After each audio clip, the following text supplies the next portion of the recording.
நிகழ்ச்சியை துவங்கிடுங்கம்மா. நிகழ்ச்சியை துவங்கிடுங்க.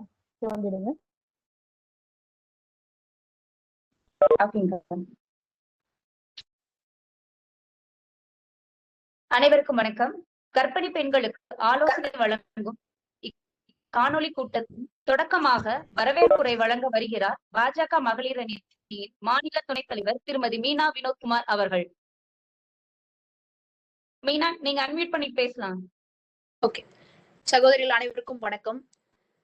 இந்த கொரோனா பெருந்தொற்று காலத்தில் கர்ப்பிணி பெண்களுக்கு ஆலோசனை வழங்க இக்காணொலி கூட்டத்தை தலைமையேற்று நடத்தி மகளிரணி மாநில தலைவர் நித்யா சுந்தர் அக்கா அவர்களை, எங்களுக்கு வழிகாட்ட வந்திருக்கும் தேசிய மகளிர் அணி தலைவர் கோவை தெற்கு தொகுதி சட்டமன்ற உறுப்பினருமான திருமதி வானதி சீனிவாசன் அக்கா அவர்களையும், இந்நிகழ்ச்சி விருந்தினர்களாக கலந்து கொண்டிருக்கும் former director of public health doctor K Kuzhandaisamy அவர்களையும், இந்திய மருத்துவ சங்கங்கள் பிரிவின் தலைவர் டாக்டர் பி சித்ரா அவர்களையும், மற்றும் இந்நிகழ்ச்சியில் சிறப்பு பார்வையாளர்களான டாக்டர் சரவணன், மாநில திருமதி சுமதி வெங்கடேசன் அக்கா மற்றும் மாநில செயலாளர் மாநில மகளிர் அணி பிரபாரி திருமதி உமா ரஜராஜன் மற்றும் இந்நிகழ்ச்சியில் பங்கேற்கும் கர்ப்பிணி பெண்கள் மற்றும் பாரதிய ஜனதா கட்சியின் நிர்வாகி பாரதிய ஜனதா கட்சியின் மகளிர் அணி சார்பாக வரவேற்கிறோம். வணக்கம். நன்றி மீனா வினோத்குமார் அவர்கள். அடுத்தது, திறமையை கொண்டு திகைக்க வைத்து தன்மையை கொண்டு தலை சிறந்து வாழ் என தலைமையுரை ஆற்ற வருகிறார் நமது மாநில தலைவர் திருமதி மீனாட்சி நித்ய சுந்தர் அக்கா அவர்கள். அனைவருக்கும் வணக்கம். ஹோஸ்ட் கிட்ட மட்டும் ஒரு சின்ன ரெக்வெஸ்ட் இருக்கு. எல்லாரும் பேசும் பொழுது வாய்ஸ் பிரேக் ஆகுது. அது என்ன நெட்வொர்க் வெப்எக்ஸ்ல ப்ராப்ளமா இல்ல எல்லாருக்குமே இணைப்புல அப்படிதான் ப்ராப்ளம் இருக்கா? ஹோஸ்ட் கிட்ட இருந்து நான் ஒரு பதில் எதிர்பார்க்கிறேன். கிடைக்குமா? ஒரு சிலருக்கு நெட்வொர்க் ப்ராப்ளம் தான் அந்த மாதிரி வரும். வாய்ஸ் பிரேக் ஆகுது. இப்ப உங்களுக்கு இல்லைன்னா வீடியோ ஆஃப் பண்ணுங்க. வீடியோ இருந்ததுன்னா சில பேருக்கு தெரியும். சரி, இப்ப நான் பேசுறது தடை இல்லாம கேக்குறதா? கேக்குது. ஓகே. அனைவருக்கும் வணக்கம்.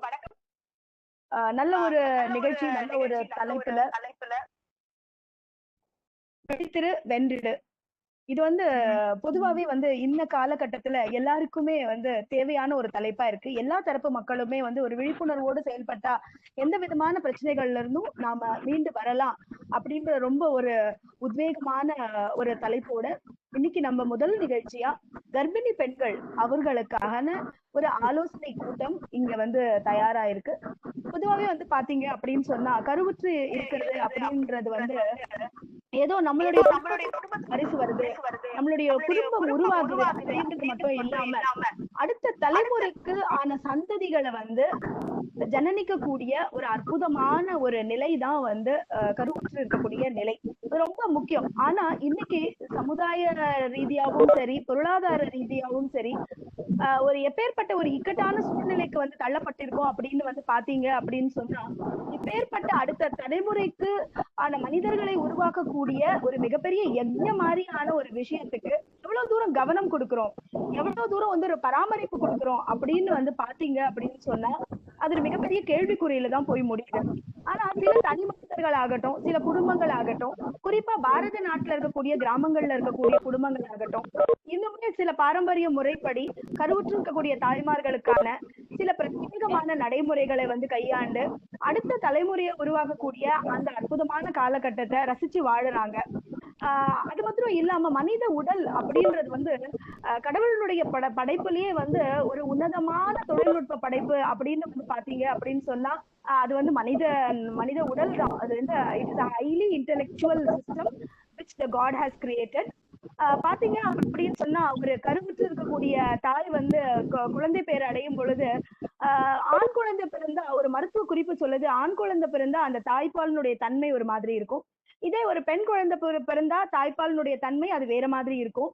அது மட்டும் இல்ல, இரட்டை குழந்தைகள் பிறந்தா அந்த தாய்ப்பாலினுடைய தன்மை வேற மாதிரி இருக்கும். ஒரு பெண்ணுடைய மார்பங்கள்ல வேற வேற மாதிரியான பால்கள் சுரக்கிறதுக்கான சூழ்நிலைகள்லாம் இருக்கு அப்படின்னு நிறைய மருத்துவ ஆராய்ச்சி எல்லாம் சொல்லுது. நான் எதுக்கு சொல்ல வரேன் அப்படின்னு சொன்னா, human body is so intellectual. அது அவ்வளவு ஒரு இன்டெலெக்சுவல். இதை நம்ம சரியான முறையில நம்மளுடைய பாடியை கவனிச்சுக்கிட்டோம். இதுக்கு உள்ள, அதாவது I'm not talking about the external system, வெளியில இருக்கக்கூடிய சூழ்நிலைகள் வந்து எப்படி வேணா இருக்கட்டும்.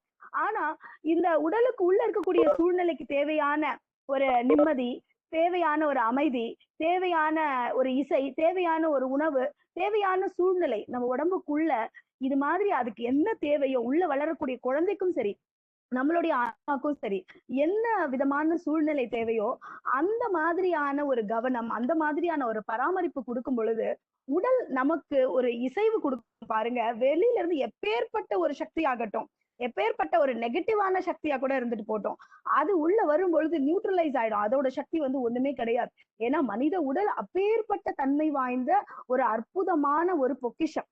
அத வந்து கடவுள் வந்து நம்ம கிட்ட வந்து கொடுத்திருக்கிறாங்க. இதை நம்ம வந்து எப்படி கையாளணும், இது வந்து ஒவ்வொரு தனி மனிதனை பொறுத்துதான் இருக்கு. இப்ப நம்மளுடைய பூமி கூட எடுத்துக்கோங்க. பூமியில வந்து ஒரு விதை நம்ம விதைக்கிறோம் அப்படின்னு சொன்னா, அந்த விதையாகப்பட்டது செடியாகி, செடியில இருந்து பூவாகி, பூ வந்து காயாகி, காய் வந்து ஒரு பழமாயி, அந்த பழம் நம்மளுடைய உணவாகும் பொழுது அதை நம்ம சாப்பிடும் பொழுது அது அது வந்து நம்மளோட உடலா வந்து மாறி போகுது. அப்பேற்பட்ட தன்மை தான் வந்து ஒரு மனிததான் வந்து ஒரு உணவாகுது. அந்த உணவு தான் மனித உடல் ஆகுது, நம்மளுடைய ஆற்றல் ஆகுதுன்னா இதுக்கு இடைப்பட்ட எனர்ஜி டிரான்ஸ்பர்மேஷன் இருக்கு இல்லையா, அதை நடத்தி கொடுக்கறது தான் கடவுள். சோ நாம அதுக்கான சூழ்நிலையை உருவாக்கணும்னா நம்மளுடைய உடலே வந்து அப்பேற்பட்ட சக்தி வாய்ந்த ஒரு தன்மை. அது வந்து நம்மளையும் பாதுகாத்து, நம்மளோட ஆன்மாவையும் பாதுகாத்து, நம்மளுடைய குழந்தையும் இந்த பூமிக்கு தேவையான நல்ல ஒரு சமுதாய, ஒரு அடுத்த தலைமுறை நல்லபடியா உருவாகும். அப்பேற்பட்ட ஒரு சூழ்நிலைகள் வந்து நம்மளால உருவாக்க முடியும் அப்படின்ற நம்பிக்கையை கொடுக்கறதுக்காக இன்னைக்கு நமக்கு வந்து நம்மிடையே திரு டாக்டர் கே குழந்தைசாமி அவர்களும் டாக்டர் பி சித்ரா அவர்களும் இணைப்புல வந்திருக்கிறாங்க. நிறைய கர்ப்பிணி பெண்கள் இன்னைக்கு இணைப்புல வந்திருக்கிறீங்க. இன்னும் வராதவர்கள் கூட இருக்கிறாங்க. பரவாயில்ல, யாரெல்லாம் வந்திருக்கிறோமோ இந்த நல்ல தகவல்கள் கொண்டு போவோம். அது மட்டும் அல்லாது இணைப்புல இந்த நிகழ்ச்சிக்கு நம்மளுடைய மகளிர் அணியினுடைய தேசிய தலைவர் சகோதரி வானதி ஸ்ரீனிவாசன் அவர்கள், நம்மளுடைய கோவை தெற்கு மாவட்ட சட்டமன்றத்தினுடைய எம்எல்ஏ, அவங்களும் நமக்கு வாழ்த்துறை வழங்க வந்திருக்கிறாங்க. அது மட்டும் இல்லாம நம்மளுடைய சிறப்பு அழைப்பை ஏற்று மகளிர் அணியினுடைய பிரபாரி திருமதி உமாரதி ராஜன் அவர்கள் வந்திருக்கிறாங்க. அவங்களுக்கு என்னுடைய நெஞ்சார்ந்த வணக்கங்கள். அது மட்டும் இல்லாம நம்மளுடைய மொடக்குறிச்சியினுடைய சட்டமன்றத்தினுடைய MLA doctor C K Saraswathi அவர்கள் வந்திருப்பாங்க. அவங்களுக்கும் என்னுடைய வணக்கங்கள். நம் பாரதிய ஜனதா கட்சியினுடைய மாநில செயலாளர் சகோதரி சுமதி வெங்கடேஷ் அவர்களுக்கும் என்னுடைய மனமார்ந்த வணக்கங்கள். இன்னும் டாக்டர் சரவணன் வந்திருக்கலாம், டாக்டர் சரவணகுமார் ஈரோட்ல இருந்து, அவருக்கும் என்னுடைய வணக்கங்கள். உங்கள் அத்தனை பேரையும் வரவேற்பதில் நான் மற்றற்ற மகிழ்ச்சி அடைகிறேன். இணைப்புல நம்மளுடைய தேசிய தலைவர் அக்கா வானதி ஸ்ரீனிவாசன் இருந்தா அவங்க ஒரு 2 நிமிடம் வந்து நம்மளுக்கு ஒரு வாழ்த்துறை வழங்கினா நல்லா இருக்கும். அக்கா இருக்காங்களாமா இணைப்புல? அக்கா இணைப்புல இருக்காங்களா? அக்கா இணைப்புல இருக்காங்களாமா? அக்கா இன்னும் வரலைங்கக்கா. சரி, அக்கா இன்னும் வரலைங்கக்கா. சரிங்க. அப்போ அக்கா வரும் பொழுது அக்காவை வந்து ஃபைனலா கூட சிறப்புரை பேச சொல்லிக்கலாம். டாக்டர் பேச சொல்லிடலாம். டாக்டர் குழந்தைசாமி அவர்களுக்கு இன்ட்ரோடக்ஷன் கொடுத்துடலாம். जी नमस्ते जी. நமஸ்காரம். டாக்டருக்கு இன்ட்ரோடக்ஷன் கொடுத்துருங்கம்மா. என்ன செய்ய முடியும் என்று செயலற்று போகாதே, எதையும் செய்ய முடியும் என்று கர்வம் கொள் என சிறப்புரை வழங்க வருகிறார் மற்றும் ஃபார்மர் டைரக்டர் ஆஃப் பப்ளிக். இவர் தங்களது சேவையை மெடிக்கல் ஆபீசர் என்னும் பொறுப்பில் தொடங்கி டெக்னிக்கல் அட்வைசர், அதாவது கோவிட் 2019 வரை எண்ணற்ற சேவைகளை செய்துள்ளார். இவர் நமக்கு வழிகாட்ட உள்ளார். நன்றி ஜி. ஜி நீங்க கம்ப்யூட் பண்ணி பேசலாம் ஜி.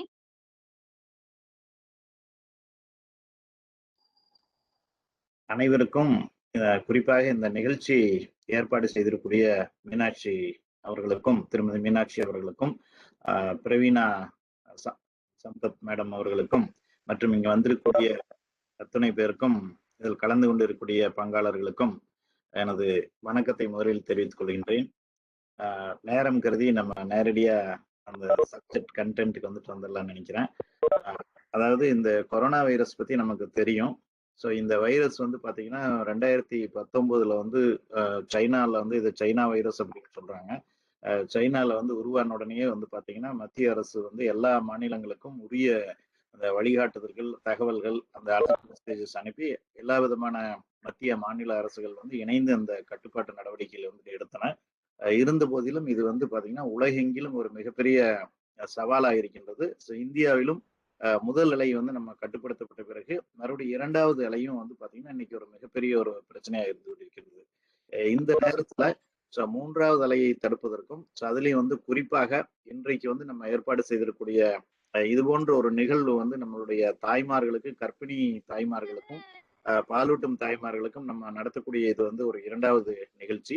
இது வந்து ஒரு மிக முக்கியமான ஒரு நிகழ்ச்சியா இருக்கின்றது. உங்களுடைய அந்த தலைப்பும் ரொம்ப பொருத்தமா இருக்கின்றது. தொடரும் தொற்று, அந்த தொற்று நம்ம வந்து தொடாமல் தவிர்ப்பதற்கு நம்ம என்ன செய்யணும் அப்படிங்கறத வந்து நம்ம இன்னைக்கு வந்து நம்ம பேச போகின்றோம். இந்த பொதுவாகவே இந்த கொரோனா வைரஸ் அப்படின்னு சொல்லக்கூடிய வைரஸ்கள் வந்து அனிமல்ஸ், விலங்குகள்ல வந்து இருக்கக்கூடிய ஒரு வைரஸ்.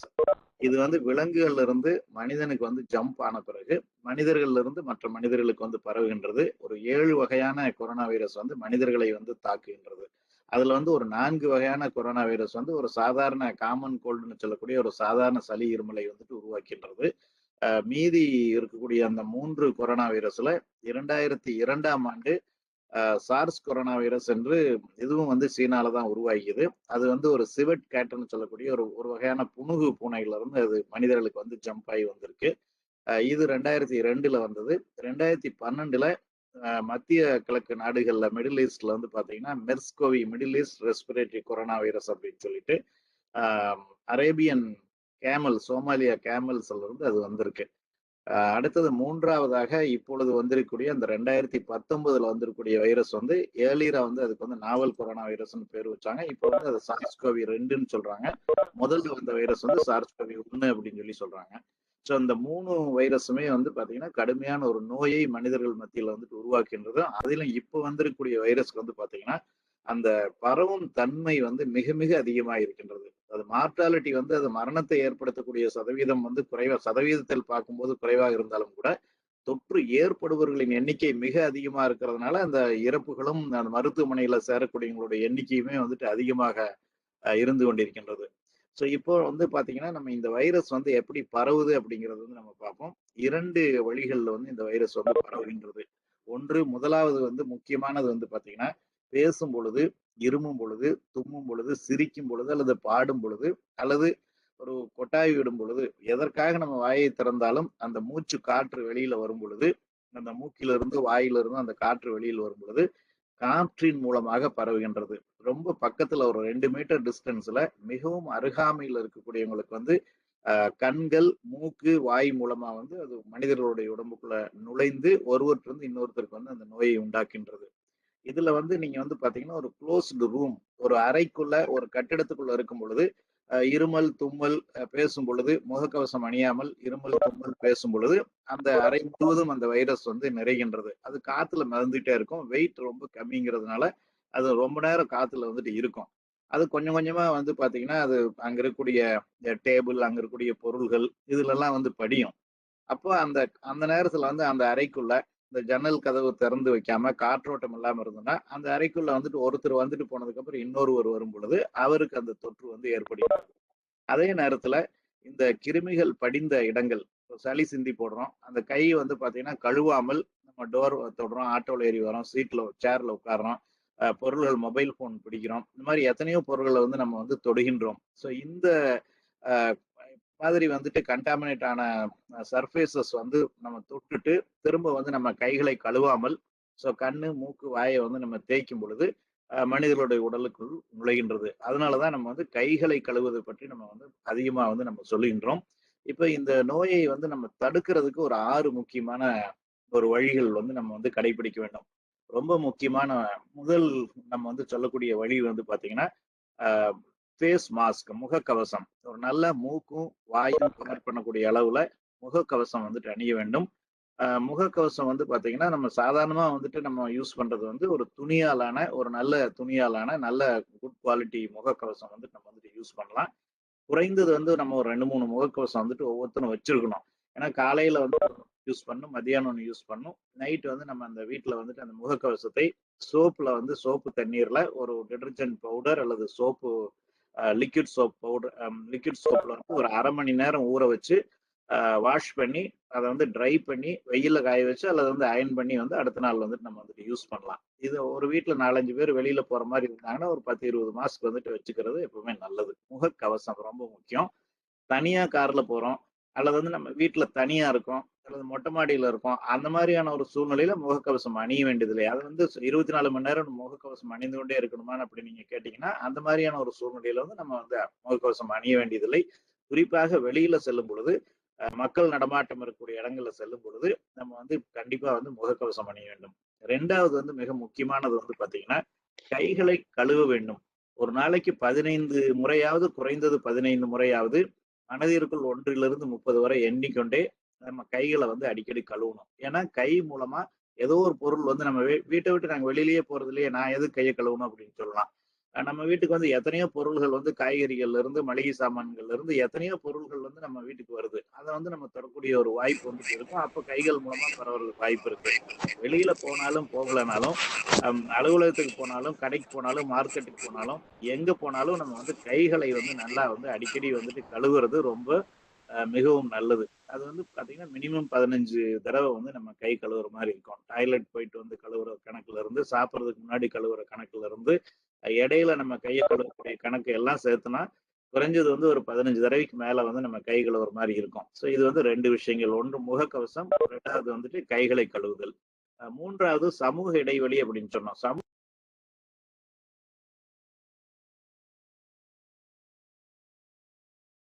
சார் உங்களுக்கு அன்மியூட் பண்ணிக்கோங்க சார். சார் அன்மியூட் பண்ணி.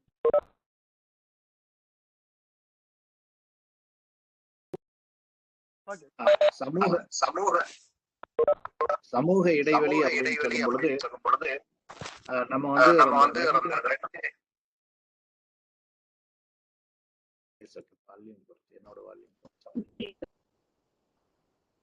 சமூக இடைவெளி அப்படின்னு சொல்லும் பொழுது நம்ம வந்து இதை மட்டும் தான் நம்ம நினைக்கிறோம். எதை நினைக்கிறோம்னா பிசிக்கல் டிஸ்டன்ஸ் 2 மீட்டர் தள்ளி இருந்தா போதும், அப்படி சக மனிதரிடமிருந்து 2 மீட்டர் தள்ளி இருந்தா போதும் அப்படின்னு நம்ம நினைக்கிறோம். ஆனா சமூக இடைவெளிங்கிறது 2 விஷயத்த சொல்றாங்க. ஒண்ணு வந்து பிசிக்கல் டிஸ்டன்ஸ், அந்த 2 மீட்டர் தள்ளி இருக்கிறது. இன்னொன்னு எதிர் வீடு, பக்கத்து வீடு, சொந்தக்காரங்க வீடு, கூட்டம் சேரக்கூடிய நிகழ்ச்சிகள், இதுக்கெல்லாம் போகாம தவிர்க்கிறதையும் வந்து அதையும் தான் வந்து நம்ம வந்து சமூக இடைவெளி அப்படின்னு சொல்லி, நம்ம சமூகத்துல பல்வேறு இடத்துல நம்ம கலந்து கொள்ளக்கூடிய நிகழ்வுகளில் கலந்து கொள்ளாமல் போகாம வீட்டுல இருக்கிறது தான் சமூக இடைவெளி அப்படின்னு சொல்லி நம்ம சொல்றோம். 3வது இது ரொம்ப ரொம்ப முக்கியம். 4வது வந்து பாத்தீங்கன்னா, இந்த கைகள் அடிக்கடி படக்கூடிய இடங்கள், பாத்ரூம் டாய்லெட்ல அந்த டோர் ஹேண்டில்ஸ், நம்மளுடைய கதவு, இந்த மாதிரி கைப்பிடிகள், இந்த மாதிரி நம்ம கைகள் அடிக்கடி படக்கூடிய இடங்களை நம்ம வந்து ஒரு நாளைக்கு 2 தடவை 3 தடவை வந்து நம்ம வந்து கிளீன் பண்ணிக்கிறது நல்லது. கிளீன் பண்ணி வச்சுக்கிறது நல்லது. 5வது வந்து ரொம்ப ரொம்ப முக்கியமான ஒரு விஷயம், காற்றோட்டமான இடங்களுக்கு வீட்டை வந்து காற்றோட்டமாக வைத்துக் கொள்ளுதல். கதவு ஜன்னல்களை திறந்து வச்சு நல்லா காத்தோட்டமா வந்துட்டு வச்சுக்கணும். அதே மாதிரி வெளியில போனாலும் நம்ம வந்துட்டு எல்லாத்துக்கும் ஈஸியா புரியுற மாதிரி நான் வந்து ஒரு 2 இடம் சொல்றேன். ஒரு சாதாரண ஒரு மளிகை கடை, அங்க வந்து நம்ம போயிட்டு ஒரு 10 பொருளோ 15 பொருளோ ஒரு பட்டியல் லிஸ்ட்டை கொடுக்குறோம். ஒரு கடைக்காரர் வந்து பொருள்களை எடுத்து கொடுக்குறாரு, பையில வச்சுக்கிட்டு வாசல்ல அந்த பிளாட்ஃபார்ம்ல நின்றுட்டே வாங்கிட்டு நம்ம வீட்டுக்கு வந்துடுறோம். இது ஒரு சீன். ஒரு டிபார்ட்மெண்டல் ஸ்டோர்னு வச்சுக்கோங்க. ஒரு 3 பக்கம் வந்து அடைச்சிருக்கும். முன்னாடி மட்டும் ஒரு சின்ன கதவு இருக்கும். அந்த கதவுக்கும் ஒரு கண்ணாடி டோர் போட்டு வச்சிருப்பாங்க. உள்ள போறோம். இது இந்த நேரத்துல வந்து ஏர் கண்டிஷனும் ஆஃப் பண்ணி வச்சிருப்பாங்க. காத்தோட்டமே இருக்காது. அது வந்து ஒரு துரியோதனுடைய அரக்குமலை மாதிரி வந்துட்டு அது இருந்துட்டு இருக்கும். ஸோ அங்க உள்ள போயிட்டு ஒரு 1/2 மணி நேரம் வந்து பொருள்கள் எடுத்துட்டு பில் போடுற இடத்துல ஒரு 10 நிமிஷம் இருந்துட்டு இன்னொரு 10 நிமிஷம் பணம் கொடுத்துட்டு நீங்க வெளியில வரும் பொழுது அந்த உள்ள கடைக்கு வரக்கூடிய ஒரு தொற்று இருந்தா அங்க இருக்கிற எல்லாத்துக்கும் பரவும். அல்லது வேற யாருக்காவது கடையில வேலை செய்யறவருக்கோ அல்லது வேற யாருக்காவது அங்க தொற்று இருந்ததுன்னா அந்த கடைக்கு வரவங்க எல்லாத்துக்குமே வந்துட்டு பரவும். காற்றோட்ட வசதி இல்லாத இடங்களை நம்ம பயன்படுத்தவே கூடாது. குறிப்பா வந்து பாத்தீங்கன்னா சில மருந்து கடைகள் இருக்கும். உள்ள போய் முன்னாடி ஒரு சின்ன டோர் இருக்கும். அதை திறந்துட்டு உள்ள போய் அங்க மறுபடியும் நின்று மருந்து வாங்குற மாதிரி கடை இருக்கும். சில மருந்து கடைகள் வந்து ரோட்ல வெளியில இருந்துட்டே நம்ம வந்து பிளாட்ஃபார்ம்ல நின்றுட்டே மருந்து வெளியில இருந்தே வாங்குற மாதிரி கடை இருக்கும். அந்த மாதிரி கடைகளுக்கு தான் நம்ம போகணும். அந்த க்ளோஸ் பண்ணி உள்ள போய் அந்த காத்து இல்லாத இடத்துல நின்று வாங்கக்கூடிய இடங்களை வந்து நம்ம அவாய்ட் பண்ணணும். ஸோ காற்றோட்டம் இருந்ததுன்னா அந்த வைரஸ் வந்து உடனே வந்து டைல்யூட் ஆயிரும்.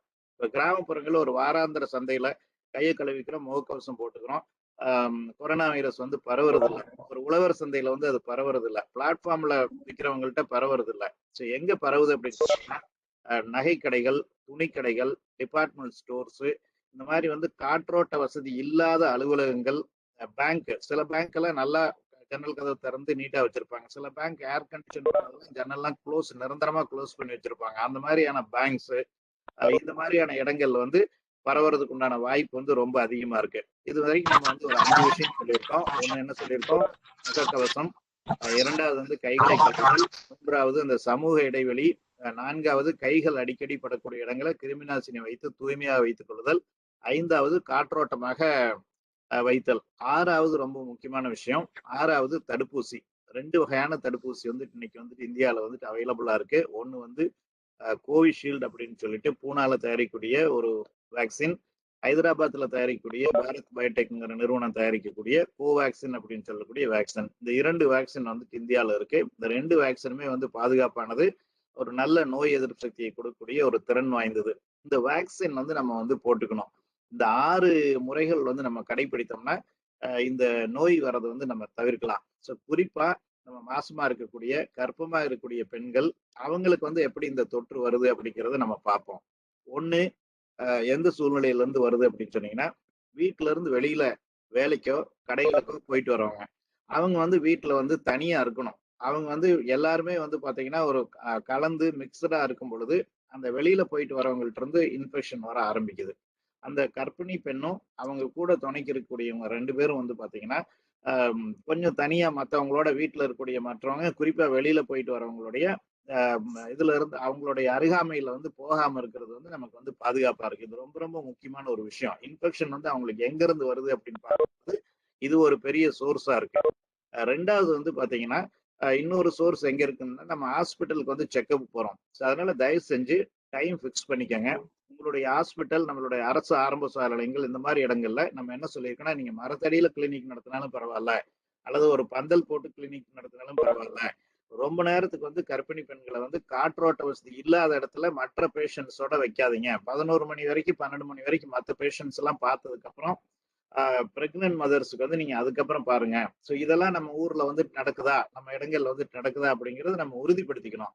அதே மாதிரி நீங்க பிரைவேட் டாக்டர் கன்சல்ட் பண்ணீங்கன்னா அந்த டாக்டர்கிட்டையும் கேட்கணும், எந்த டயத்துல வந்தா கூட்டம் இல்லாம இருக்கும், எங்களுக்கு வந்து அது பாதுகாப்பா இருக்குமா அப்படிங்கறது நம்ம கேட்டு தெரிந்து கொண்டு அந்த நேரத்துல தான் மருத்துவமனைக்கு போகணும். செக்கப்புக்கு போகும் பொழுது மருத்துவமனையில பரவுறதுக்கு உண்டான வாய்ப்பு வந்துட்டு அதிகமா இருக்கு. அடுத்தது முக்கியமா வந்துட்டு எந்த நேரத்துல வந்து பரவுறதுக்கு ஒரு வாய்ப்பு இருக்குன்னா விருந்தினர்கள்.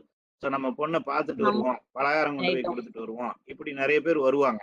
ஸோ நிச்சயமா நம்ம கலாச்சார அடிப்படையில ஒரு அன்பின் அடிப்படையில வர்றதை வந்து நம்ம தவிர்க்க முடியாது. வந்தா கொஞ்சம் தயவு செஞ்சு தள்ளி நின்று ஒரு இந்த ஹால்லயே உட்காந்துட்டு கொடுத்துட்டு அவங்க அப்படியே போயிடணும். ஸோ ரொம்ப நேரம் அவங்க கூட வந்து பக்கத்துல நின்று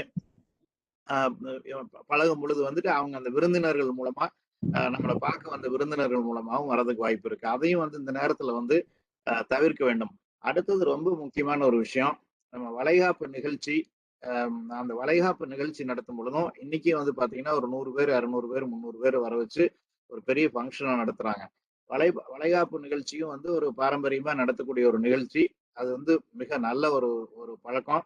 ஆனா இந்த கொரோனா காலகட்டத்துல ஒரு ரொம்ப நெருங்கிய உறவினர்கள் ஒரு 10 பேர் 15 பேர் கலந்துக்கிட்டு அவங்களும் கொஞ்சம் ஒரு பாதுகாப்பா வந்துட்டு ஒரு டிஸ்டன்ஸ் மெயின்டைன் பண்ணி அந்த ஃபங்க்ஷன் நடத்துறது வந்து நல்லது. நம்ம வந்து சில நேரத்துல வந்து சில மனசுக்கு வந்து நம்ம பிடிக்கல, நமக்கு வந்து உடன்பாடு இல்ல அப்படின்னாலும் கூட இந்த அறிவியலையும் நம்ம பாதுகாப்பையும் கருத்தில் கொண்டு அதை வந்து தவிர்க்கணும். அடுத்தது எங்க ரிஸ்க் வருது அப்படின்னு சொன்னீங்கன்னா, டெலிவரிக்கு ஹாஸ்பிட்டலுக்கு போறோம். அப்ப நம்ம கூட வரவங்க யாரா இருக்கணும்? நம்ம கூட வரவங்க நம்ம வந்து நல்லா ஒரு ஹெல்த்தியா இருக்கிறவங்க, வயசு கம்மியா இருக்கிறவங்க, 2 டோஸ் தடுப்பூசி போட்டுக்கிட்ட பெண் உறவினர் வந்து உள்ள வரணும். இப்பவே வந்துட்டு நம்ம வந்துட்டு அதை சூஸ் பண்ணி அவங்கள வந்துட்டு யாரு நம்ம கூட வந்து துணைக்கு வரவங்க, அவங்க 2 ஊசி போட்டாங்களா, அப்ப நம்ம வீட்டுல வந்து நம்ம வீட்டுல மாமனார் மாமியார் அப்பா அம்மா நம்மளுடைய கணவர் சகோதரர்கள் இந்த மாதிரி வந்து இந்த 18 வயசுக்கு மேல நம்ம வீட்டுல இருக்கிற எல்லாருமே இன்னைக்கு தடுப்பூசி எந்த வேக்சின் வந்து அவைலபிளோ கோவேக்சினோ கோவிஷீல்டோ அந்த வேக்சின் போட்டாங்களா, அப்பதான் வந்து கர்ப்பிணி பெண்களுக்கு வந்துட்டு வீட்டுல வந்துட்டு பாதுகாப்பா இருக்கும். ஸோ அதையும் வந்து நம்ம வந்துட்டு அனலைஸ் பண்ணணும். ஸோ இதெல்லாம் ரொம்ப முக்கியமா நம்ம வந்து கடைபிடிக்க வேண்டிய விஷயம். ஸோ மருத்துவமனையில குழந்தை பிறந்தாலும் அந்த ஒருத்தர் தான் கூட இருக்கணும். ஸோ பிறந்த குழந்தையை பார்க்குறேன், நான் பொண்ணை பார்த்துட்டு வரேன் அப்படின்னு சொல்லிட்டு மருத்துவமனைக்கும் தேவையில்லாம உறவினர்கள் வந்து 10 பேர் 20 பேர் வரக்கூடாது. அதே மாதிரி குழந்தை தாயும் குழந்தையும் வந்து வீட்டுக்கு வந்ததுக்கு அப்புறமும் மறுபடியும் வந்து பாத்தீங்கன்னா நெருங்கிய உறவினர்களா இருந்தாலும் சரி, யாரா இருந்தாலும் சரி, ஸோ குழந்தைக்கு வந்துட்டு ஒரு இன்ஃபெக்ஷனை, குழந்தைக்கும் அம்மாவுக்கு வந்துட்டு ஒரு இன்ஃபெக்ஷனை கொண்டு வந்து விட்டுறக்கூடாது. இப்போ வந்து மத்திய அரசு வந்து பாத்தீங்கன்னா டெக்னிக்கல் கமிட்டி அனுமதி வழங்கியிருக்காங்க. எதுக்கு அனுமதி வழங்கியிருக்காங்க அப்படின்னு சொன்னா, பாலூட்டும் தாய்மார்களுக்கு, லாக்டேட்டிங் மதர்ஸ்க்கு வேக்சினேஷன் போடுறதுக்கு, தடுப்பூசி போடுறதுக்கு வந்து அனுமதி வழங்கியிருக்காங்க. ஸோ குழந்தை பிறந்ததுக்கு அப்புறம், அதாவது இப்ப போடாம வேக்சின் நம்ம வந்து ஒரு 1.5 மாசத்துக்கு வந்துட்டு 1.5 மாசம் தடுப்பூசி அந்த குழந்தைக்கு போடும் பொழுது, தாய் வந்து அந்த ஊசியை வந்து போட்டுக்கிறது நல்லது. அப்பதான் குழந்தைக்கும் அம்மாவுக்கும் அந்த கொரோனா வராம வந்து நம்ம தடுக்க முடியும். அது எந்த ஊசி வேணாலும் நம்ம போடலாம். கோவேக்சினும் போடலாம், கோவிஷீல்டும் போடலாம். பாக்ஸில வந்து பாத்தீங்கன்னா, இந்த நம்ம ஆப்ஸ்டடிஷியன் சித்ரா மேடம் பேசும்போது வந்து உங்களுக்கு சொல்லுவாங்க.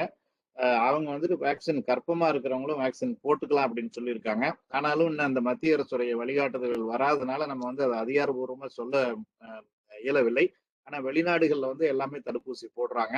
ஸோ கண்டிப்பா நீங்க யாராவது வந்து ரொம்ப ரிஸ்க் இருக்கு அப்படி தடுப்பூசி போட்டுக்கணும் அப்படின்னு சொன்னா 16 வீக்ஸ்க்கு அப்புறம் அந்த கோவேக்சின் சொல்லக்கூடிய வேக்சின் வந்து நம்ம போட்டுக்கலாம். ஏன்னா கோவேக்சின்ங்கிறது வந்து கம்ப்ளீட்டா வந்து கில்டு வேக்சின். அதை நம்ம வந்து போட்டுக்கிறதுனா வந்து நீங்க கண்டிப்பா போட்டுக்கணும், எனக்கு ரிஸ்க் அதிகமா இருக்கு, வேற வழி இல்லை அப்படின்னு சொன்னா நீங்க உங்க டாக்டரை கன்சல்ட் பண்ணிட்டு நீங்க அதை போட்டுக்கலாம். ஆனா மத்திய அரசுடைய வழிகாட்டு கைட்லைன்ஸ் வந்து எனி டைம் வந்து நாங்க வந்து எதிர்பார்த்துட்டு இருக்கிறோம். லாக்டேட்டிங் ஃபீடிங் மதர்ஸுக்கு, பாலூட்டும் தாய்மார்களுக்கு வந்து அவங்க அனுமதி வந்துட்டு கொடுத்துருக்காங்க. ஸோ இந்த மாதிரி வந்துட்டு நம்ம வந்துட்டு எல்லா நிலைகளிலும் நம்ம வந்து ஒரு பாதுகாப்பான ஒரு வழிமுறைகளை கடைபிடிக்க வேண்டும். அதே நேரத்துல கொஞ்சம் நம்மளுடைய உணவு வகைகள், இந்த நெல்லி, எலுமிச்சை, கொய்யா, பழ வகைகள், பால், முட்டை, இந்த மாதிரி வந்துட்டு அசைவ உணவு சாப்பிட்றவங்களா இருந்தோம்னா அவங்களுக்கு பிரியப்பட்ட அசைவ உணவு, இந்த மாதிரி வந்து ஒரு நல்ல உணவு வந்துட்டு நம்ம வந்துட்டு சாப்பிட வேண்டும். வீட்டுல யாராவது வந்து ஸ்மோக் பண்றவங்க இருந்தாக்க தயவு செஞ்சு வந்து ஸ்மோக் பண்ற பழக்கத்தை விட்டுற சொல்லுங்க. விட முடியலன்னா அட்லீஸ்ட் வீட்லயாவது ஸ்மோக் பண்ணாம இருக்க சொல்லுங்க. ஏன்னா புகை வந்து பாத்தீங்கன்னா வயிற்றுல இருக்கக்கூடிய அந்த குழந்தைக்கும் வந்து கெடுதல் உண்டாக்கும். கொரோனா வைரஸ் வந்தாலும் பாதிப்பு வந்துட்டு அதிகமா இருக்கும். ஸோ உங்க வீட்டுல யாராவது வந்து புகைப்பிடிக்கிற பழக்கம் இருந்ததுன்னா தயவு செஞ்சு வந்து இந்த கொரோனாவுக்கு பயந்துட்டாவது அந்த பழக்கத்தை வந்துட்டு விட சொல்லி சொல்லுங்க. இந்த மாதிரி வந்துட்டு ஒரு அடிப்படையான வந்துட்டு சில பழக்க வழக்கங்களை வந்து நம்ம கடைபிடித்தோம்னா நிச்சயமா வந்து கொரோனா வைரஸ் வந்து நம்மளை வந்து தாக்காம, கர்ப்பிணி பெண்களையும் குழந்தைகளையும் தாக்காம வந்து நம்ம வந்துட்டு பார்த்துக்க முடியும். ஃபீடிங் மதருக்கு வந்துட்டு யாருக்காவது பாசிட்டிவ் வந்தாலும் பால் கொடுக்கலாம். ஸோ அந்த மாதிரி நேரத்துல வந்து அறிகுறிகள் இருந்ததுன்னா நம்ம என்ன செய்யணும் அப்படின்னு சொன்னீங்கன்னா, நம்ம ஒரு சர்ஜிக்கல் மாஸ்க்னு சொல்லக்கூடிய அந்த ட்ரிபிள் லேயர் மாஸ்க் போட்டுக்கணும். சாதாரணமா நம்ம துணி மாஸ்க் தான் சொல்றோம். ஸோ அந்த மாதிரி இருந்ததுன்னா அந்த மாஸ்க் போட்டுட்டு நம்ம வந்து குழந்தைக்கு வந்துட்டு பால் கொடுக்கலாம். ஸோ அதுல வந்து எந்த பிரச்சனையும் வந்துட்டு இல்லை. ஸோ இதெல்லாம் வந்து நம்ம வந்துட்டு இந்த வழிமுறைகள் எல்லாம் கடைபிடிச்சோம்னா இந்த தொற்று ஏற்படுவது வந்து நம்ம முழுமையா வந்து நம்ம வந்து தடுக்க முடியும். ஸோ இதையெல்லாம் மனசுல வந்துட்டு நல்லா பதிந்து கொண்டு மற்றவர்களுக்கும் வந்துட்டு எடுத்து சொல்லி இந்த நோய் தொற்றிலிருந்து நம்மை பாதுகாத்துக் கொள்ள வேண்டும்.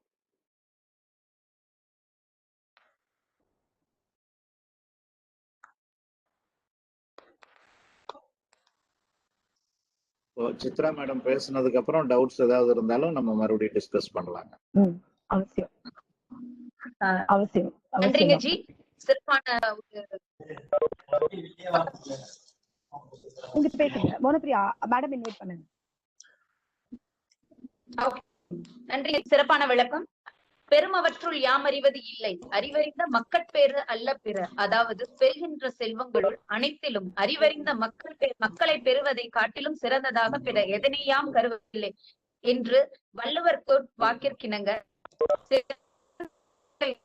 அனைத்து மகளிர்கள் வழிகாட்ட எங்களது மருத்துவர் மற்றும் இந்திய மருத்துவ சங்க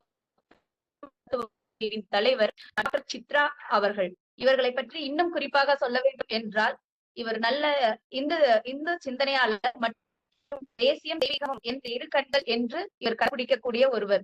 இன்னும் சிறப்பாக சொல்ல வேண்டும் என்றால், ஈரோடு மாவட்டத்தில் இருந்து நான் சித்ரா அம்மாவை வரவேற்க மிகவும் மகிழ்ச்சி கொள்கிறேன், மிகவும் சந்தோஷப்படுகிறேன். நன்றி அம்மா. நீங்க அன்மியூட் பண்ணிட்டு நீங்க உங்களோட ஸ்பீச் ஆரம்பிக்கலாமா? அனைவருக்கும் எனது இனிய மாலை வணக்கங்கள்.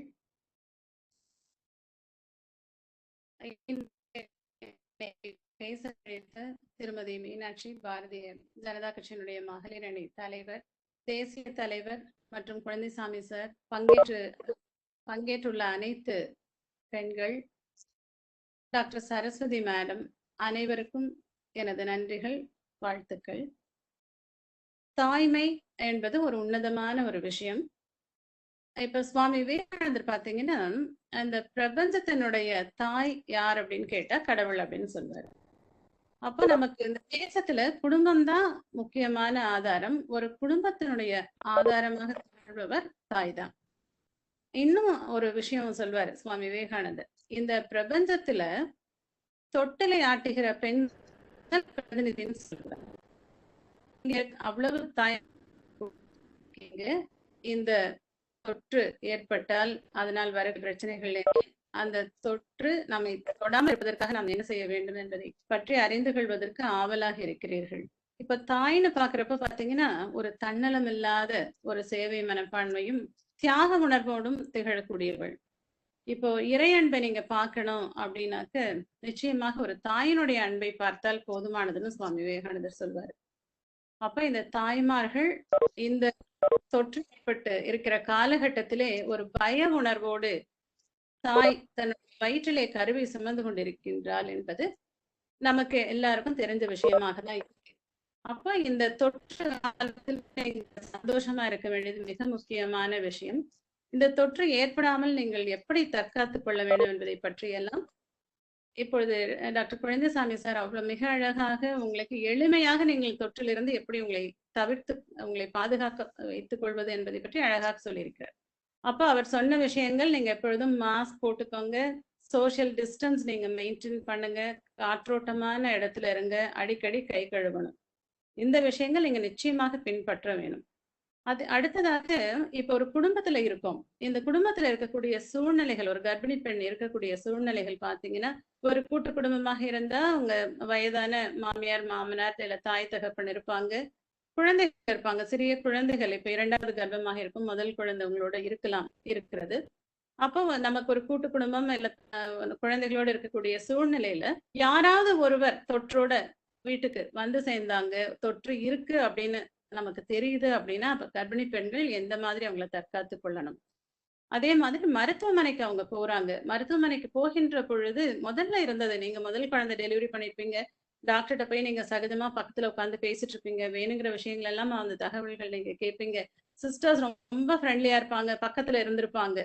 நீங்க கணவரோடையும் அம்மா இல்ல மாமியாரோட நீங்க ஒரு எல்லாரும் சூழ நீங்க வந்து மருத்துவ சந்திக்கிற மாதிரி சூழ்நிலைகள் இருந்திருக்கலாம். ஆனா இப்ப அந்த சூழ்நிலைகள் எல்லாமே மாறி இருக்காது. ஏமாற்றமாக மகப்பேறு மருத்துவராக இருக்கக்கூடிய நான் என்ன அப்படின்னா, இப்ப என்னுடைய பேஷண்ட் வராங்க, வரப்ப பாத்தீங்கன்னா நாங்க வந்து முழு கவசம் எப்படியும் ஒரு ஆர்த்தோ கவுன் மாதிரியாவது போட்டிருப்போம், 2 கவசங்கள் போட்டிருப்போம், ஒரு N95 மாஸ்க், ஒரு சர்ஜிக்கல் மாஸ்க், அதுக்கு மேல ஒரு ஷீல்டு போட்டிருப்போம். இப்ப பெண்கள் யார் வந்து மருத்துவமனைக்கு உள்ள வராங்களோ அவங்களுக்கு தொற்று ஏற்படாம தவிர்க்கிறதுக்காக நிச்சயமாக அவங்களையும் ஒரு மாஸ்க் போட்டுக்க சொல்வோம். இப்போ தொற்றினுடைய வேகம் அதிகமானதுக்கு அப்புறமா ஒரு முக ஷீல்டும் போட்டுக்க சொல்லிடுறோம். அப்ப பாத்தீங்கன்னா ஒரு டிஸ்டன்ஸ்லயும் நாங்க அவங்களை உட்கார வச்சு பாக்குற மாதிரி இருக்கு. ஸ்கேன் பண்ற சமயத்துல மாத்திரம் தான் நாங்க அருகில வந்து அவங்களை செக் பண்ணி நாங்க பாக்குற மாதிரி இருக்கு. அப்ப பெண்கள் நிறைய பேர் என்னன்னா, எங்க மருத்துவர்கிட்ட நாங்க சகஜமா பேச முடியல அப்படிங்கிற ஒரு கவலை இருந்துட்டே இருக்கும். அடுத்த ரெஸ்ட்ரிக்ஷன் நாங்க என்ன பண்றோம் அப்படின்னாக்க, அவங்க சுற்றம் வரக்கூடியவங்க வயதானவர்கள் நிச்சயமாக வர வேண்டாம், சின்ன குழந்தைகளை நீங்க அழைச்சிட்டு வராதீங்க. இந்த அரசு மருத்துவமனையில கூட பாத்தீங்கன்னா, நீங்க செவ்வாய்க்கிழமை செக்அப் வரணும் அப்படின்னாக்கா முதல் குழந்தைக்கும் சேர்த்து அன்னைக்கு மதிய உணவு கிடைக்கும். அந்த மாதிரி பழக்கப்படுத்தின ஊர் நம்ம ஊரு. ஆனா இப்ப நாங்க என்ன சொல்றோம், குழந்தைகள் வர வேண்டாம், வயதானவர்கள் வர வேண்டாம். கணவர் வரார் அப்படின்னா கூட அவரையும் நாங்க வந்து வேற ஒரு அறையில தங்க சொல்லிட்டு இவங்கள மாத்திரம் தான் வர சொல்லுவோம். என் ரூம்க்கு வர பெண்கள் எல்லாமே சொல்லுவாங்க, என்னுடைய கணவருக்கு வந்து பக்கத்துல இருந்தப்பதான் எனக்கு அவரும் சேர்ந்து நாங்க 2 பேரும் உங்ககிட்ட பேசினாதான் எங்களுக்கு ஒரு திருப்தியா இருக்கு டாக்டர், நீங்க என்ன மாத்திரம் பாக்குறீங்க, அவரை நீங்க பாக்கல. அப்ப நம்ம இப்ப வந்து என்னன்னா, நம்ம டெக்னாலஜியை தான் யூஸ் பண்ணணும். நான் எப்பவுமே ஒரு வீடியோ கால்ல வந்து அவங்க ஹஸ்பண்ட வந்து வர சொல்லுவேன், அவர்கிட்ட இவங்க சம்சாரம் இப்படி இருக்காங்க, நான் செக் பண்ணிருக்கேன், இந்த மாதிரி விஷயங்கள் இருக்கு அப்படிங்கறத நாங்க பகிர்ந்துக்கிற மாதிரி சூழ்நிலைகள் தான் இப்ப இருக்கு. நேரடியாக நம்ம சந்திச்சு அவங்க கணவர்கிட்ட வந்து நான் உட்கார வச்சு பேசுற மாதிரி சூழ்நிலைகள் இப்ப இல்ல. அப்ப அதையெல்லாம் நீங்க வந்து புரிஞ்சுக்கணும். இப்ப கணவர்கிட்ட ஒரு வீடியோ கால்ல பேசுறோம், நாங்க வந்து அவருக்கு எக்ஸ்பிளைன் பண்றோம்னா கணவரும் அதுல திருப்தி அடைகிற மாதிரி ஒரு சூழ்நிலை இருக்கும். அது மாதிரி நீங்களும் கிட்ட சொல்லியிருக்காங்க, உங்களுக்கு என்ன தேவைகள் இருக்கு, உங்களுக்கு என்ன விஷயங்கள் இருக்கு அப்படிங்கறத நீங்களா சுயமாக மருத்துவர்கிட்ட சொல்றதுக்கு நீங்க பழகணும். அடுத்தது வந்து உங்களுக்கு உள்ள வந்துட்டோம், அதுக்கப்புறம் வந்து நிறைய பேருக்கு ஹாஸ்பிட்டலுக்கு வர்றதுலயே ஒரு கவலை இருக்கு. நான் ஹாஸ்பிட்டலுக்கு வந்தா எனக்கு அதனால தொற்று வருமா அப்படிங்கிற ஒரு கவலை இருக்கு. அதுல சார் அழகா சொன்னாரு, இப்போ நீங்க வந்து அப்பாயின்மெண்ட் வாங்குங்க டாக்டர்கிட்ட. நீங்க எப்ப டாக்டர் நீங்க வரலாம்? நாங்க வந்து இப்போ நாங்க எப்படி பண்ணியிருக்கோம்னா, ஹாஸ்பிட்டல்ல ஒரு 3, 4 கன்சல்டன்ட் இருக்காங்க அப்படின்னா, ஒருத்தருக்கும் ஒரு நேரம் வச்சிருக்கோம். அதே மாரி கர்ப்பிணி பெண்களுக்கான ஒரு தனியா ஒரு நேரம் வச்சிருக்கோம். அப்ப நீங்க வர சமயத்துல நிச்சயமா அவங்க தோழிகளா இருப்பாங்க. நெறைய பிரெக்னன்ட் லேடீஸ் நீங்க முதல்லலாம் நெறைய எல்லாம் உட்கார்ந்து சந்திச்சு பேசிட்டு இருப்பீங்க. இப்ப அந்த மாதிரி விஷயங்கள் நாங்க செய்ய வேண்டாம்னு தான் சொல்றோம். எல்லாரையும் அந்த சோசியல் டிஸ்டன்சிங் இருக்கணும். 1 மணி நேரத்துக்கு இவ்ளோ கர்ப்பிணி பெண்கள் வந்தீங்கன்னா போதும். அதே போல உங்களுடைய ரிப்போர்ட்ஸ் எல்லாத்துக்கும் நீங்க வெயிட் பண்ணிட்டு இருப்பீங்க முதல்ல. வாங்கி டாக்டர்ட்ட காமிக்கலாம். இப்ப நாங்க அதுக்கான வழிமுறைகள் எல்லாம் மாத்திருக்கோம். நீங்க நிச்சயமா நீங்க பிளட் குடுத்துருங்க, கிளம்பி போயிடுங்க. எல்லாமே உங்க WhatsAppல உங்க ரிசல்ட்ஸ் வரும். திரும்ப நீங்க வீடியோ கால்ல டாக்டர்ட்ட இந்த மாதிரி ரிசல்ட்ஸ் வந்திருக்கு. இத நாங்க எப்படி வந்து நாங்க அடுத்தது இந்த ரிசல்ட் எப்படி இருக்கு? ரத்த குறைவு இருக்குன்னா நாங்க என்ன பண்ணணும்? எல்லா டிஸ்கஷனும் உங்களுக்கு வீடியோ கால் அண்ட் WhatsApp வழியாக செய்யற மாதிரி விஷயங்கள் மாற்றி இருக்கும். இதுக்கு வந்து ஏமாற்றமாக நீங்க நினைக்கணும்னு அவசியம் கிடையாது. ஏன்னா இப்ப இருக்க சூழ்நிலைக்கு தகுந்த மாதிரி நம்மளை மாற்றி நம்ம வந்து செக்கப் போறதோ இல்ல விஷயங்கள் நம்ம வந்து கேட்டுக்கிறது அவசியமாக தான் இருக்கு. நிறைய நான் இந்த ஆரம்ப காலத்துல பாத்தீங்கன்னா அந்த பெண்கள் வந்து எங்க நெருக்கமாக பழகியும் நாங்க சொல்ற விஷயங்களை கேட்டதுல இப்ப அதை ஏமாற்றமாக நினைக்கிறத தான் நான் உணர்கிறேன். அந்த ஏமாற்றமாக யாரும் நினைக்க வேண்டாம். உங்க டாக்டர்கிட்ட நிச்சயமா நீங்க வீடியோ கால்ல பேசலாம். நீங்க வந்து டாக்டர்கிட்ட நேரடியா பேசுறதை விட நேரடியா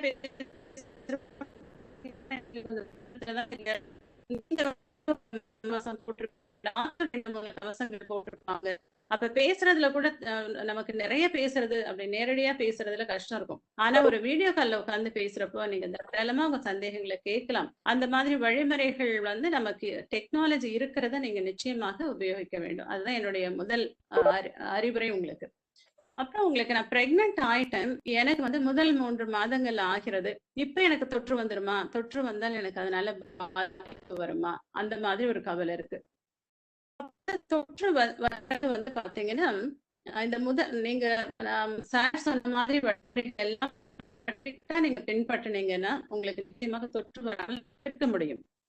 வீட்டுல யாருக்காவது தொற்று இருக்கு, அவருக்கு ஒரு சாதாரண அறிகுறியாக தான் இருக்கு. அந்த சூழ்நிலை வரப்போ நீங்க வந்து அவங்கள வீட்டு தனிமையில இருக்கணும்னு ஒரு டாக்டர் சொல்லியிருக்காங்க அப்படின்னா, அந்த வீட்டு தனிமைக்கான வழிமுறைகள் மத்திய அரசாங்கம் மிக கொடுத்திருக்காங்க. நாங்க அதுல வந்து தமிழ்லையும் தமிழாக்கம் பண்ணி நீங்க எப்படி அந்த வழிமுறைகளை பின்பற்றணும் அப்படிங்கறதெல்லாம் நாங்க சொல்லியிருக்கோம் சொன்னது. ஒரு ரூம்ல தான் இருக்கணும். அந்த ரூம்ல பாத்ரூம் அட்டாச் இருக்கணும். அவங்க அந்த ரூம்ல இருந்து வெளியில வரக்கூடாது. நீங்க அவங்கள நிச்சயமா சந்திச்சு பேசக்கூடாது. அவங்க இப்போ ஒரு வீட்டுல ஒரு காய்ச்சல் இருக்கு, ஒரு கணவருக்கு இருக்கு, இல்ல உறவினருக்கு இருக்கு அப்படின்னா நிச்சயமா கர்ப்பிணி பெண்கள் அந்த பக்கம் நீங்க போகாம தான் இருக்கணும். நீங்க தனியா தான் இருக்கணும். எங்களை கேட்டா என்னன்னா, ஒரு 5 பேர் இருக்கக்கூடிய குடும்பத்துல யாராவது ஒரு நபருக்கு கர்ப்பிணி பெண்கள் இருக்கக்கூடிய வீட்டுல பிரச்சனை வந்திருக்கு, ஒரு தொற்று வந்திருக்கு அப்படின்னா அவங்க வந்து ஹோம் குவாரண்டைன் விட கவர்மெண்ட் குவாரண்டைனுக்கு நீங்க அனுப்பலாம். 14 நாட்கள் அங்க இருந்துட்டாங்க அப்படின்னா வீட்டுல இருக்கிற சூழ்நிலைகள்ல நீங்க கொஞ்சம் எளிமையாக நீங்க அந்த சூழ்நிலையை சமாளிக்க முடியும்னு நினைக்கிறேன். ஆனா வீட்டுல இருக்காங்க அப்படின்னா நீங்க நேரடியாக அவங்கள சந்திச்சு பேசக்கூடிய சூழ்நிலைகளை தவிர்க்கணும். ஏன்னா தொற்று கர்ப்பிணி பெண்களுக்கு வந்தா ரெண்டு பேர் ஒரு குழந்தை இவங்களுக்கு வரக்கூடிய சூழ்நிலையை வந்து நம்ம சமாளிக்கிறதுல கொஞ்சம் வித்தியாசமான அணுகுமுறைகள் இருக்கும். மருந்து உபயோகப்படுத்துறது, தொற்று வந்துட்டா உபயோகப்படுத்துறதுலயே ஒரு சில சிரமங்கள் இருக்கும். அதனால அவங்க வந்து தனிமையில இருக்காங்க அப்படின்னாக்க நீங்க எந்த காரணத்தை கொண்டு அவங்களை சந்திக்கிறதோ அவங்க கிட்ட பேசுறதோ 14 நாட்களுக்கு நீங்க நிச்சயமாக அதை தவிர்க்கணும். பாக்குறது என்னன்னா, ஒரு அம்மா 2வது கர்ப்பமா இருக்காங்க. முதல் குழந்தைக்கு உங்களுக்கு இதே மாதிரி தொற்று எங்கேயோ இருந்து வந்துருச்சு. அப்ப வந்து ரொம்ப கஷ்டம். அந்த குழந்தை பாத்தீங்கன்னா ஒரு 2 வயது குழந்தையா இருக்குன்னா நிறைய அம்மாக்களுடைய தோல்லையும் மடியிலையும் தான் அழுதுட்டு இருக்கு. ஒரு சாதாரண காய்ச்சலோ இருமல் வந்தா அப்ப அந்த அம்மாக்கள் அந்த தொற்றை வந்து அவங்க வாங்கிக்கிற மாதிரி சூழ்நிலைகளை நாங்க பாக்குறோம். முடிஞ்ச அளவு உறவினர்கள் கிட்ட நீங்க கொடுத்த குழந்தைய பாத்துக்க சொல்லுங்க. இல்ல வந்து குழந்தைய நீங்க வைக்கிற மாதிரி இருந்தா நிச்சயமா நீங்க வந்து ஒரு மாஸ்க், கட்டாயமா ஒரு மாஸ்கோட தான் நீங்க இருக்க வேண்டியதா இருக்கும். எந்த வகையிலயும் உங்களுக்கு தொற்று வராத அளவுக்கு நீங்க உங்களை வந்து தனிமைப்படுத்தி பெரியவங்க இருந்தா அவங்க தனிமைப்படுத்துங்க. குழந்தைகள் இருந்தாலும் அந்த குழந்தைகளை ஜாகிரதையா, ஒரு கர்ப்பிணி பெண் வீட்டுக்குள்ள இருக்காங்க அப்படின்னா கட்டாயமா கணவன் நாங்க தடுப்பூசி போட சொல்றோம். வயதானவர்கள் இருந்து அவங்களையும் தடுப்பூசி போட சொல்றோம். அதே கணவர் வேலைக்காக வெளியில போறாரு அப்படின்னா முடிஞ்ச அளவு அவர் வந்து தொற்று இல்லைன்னா கூட அந்த குடும்பத்துல இருந்து கொஞ்சம் விலகி இருந்தாரு. இப்ப மாடியில ஒரு ரூம் இருக்கு, கீழே ஒரு குடும்பம் இருக்காங்கன்னா அவங்க மாடியில ஒரு தனிமையில இருந்தாருன்னா கூட நல்லதுன்னு தான் சொல்றோம். அதே போல டெலிவரிக்கு ஒரு 14 நாட்கள் முன்னால நிச்சயமாக இந்த பெண்கள் தனிமையில தொற்று பாதுகாப்பா தான் இருக்கணுங்கிறதையும் நாங்க வந்து அறிவுறுத்தி தான் சொல்லிட்டு இருக்கோம். அதை வந்து கணவர்களும் புரிஞ்சுக்கணும். இப்ப அவர் வேலைக்கு போறாரு, வெளியில போறாரு, வேக்சின் போடாத சூழ்நிலையில இருக்காங்க. அப்ப இங்க நாங்க எங்க கிராமத்துல சொல்றது என்னன்னா, அம்மா வீட்டுக்கு அழைச்சிட்டு போயிருப்பாங்க. அப்ப அம்மா அப்பாக்கு நிச்சயமா தடுப்பூசி போட சொல்லிடுவோம். அந்த பெண் கர்ப்பிணி பெண் அம்மாவோட இருப்பாங்க. ஹஸ்பண்ட் வந்து அவங்க அம்மா வீட்டுல இருக்க சொல்லுவோம். நீங்க வீடியோ கால்ல தான் பேசணும். அந்த 14 டேஸ் நீங்க வந்து மாமியார் வீட்டுக்கு போறதையே தவிர்த்துங்கன்னு தான் நாங்க சொல்லுவோம். இப்போ அடுத்த சூழ்நிலைகள் நாங்க பாக்குறது என்னன்னா, நிறைய பேர் கம்ப்யூட்டர் இன்ஜினியர்ஸ் அப்படி இருக்கவங்க சென்னையில இல்லைன்னா பெங்களூர்ல அந்த மாதிரி வேலை பார்த்துட்டு இருக்காங்க.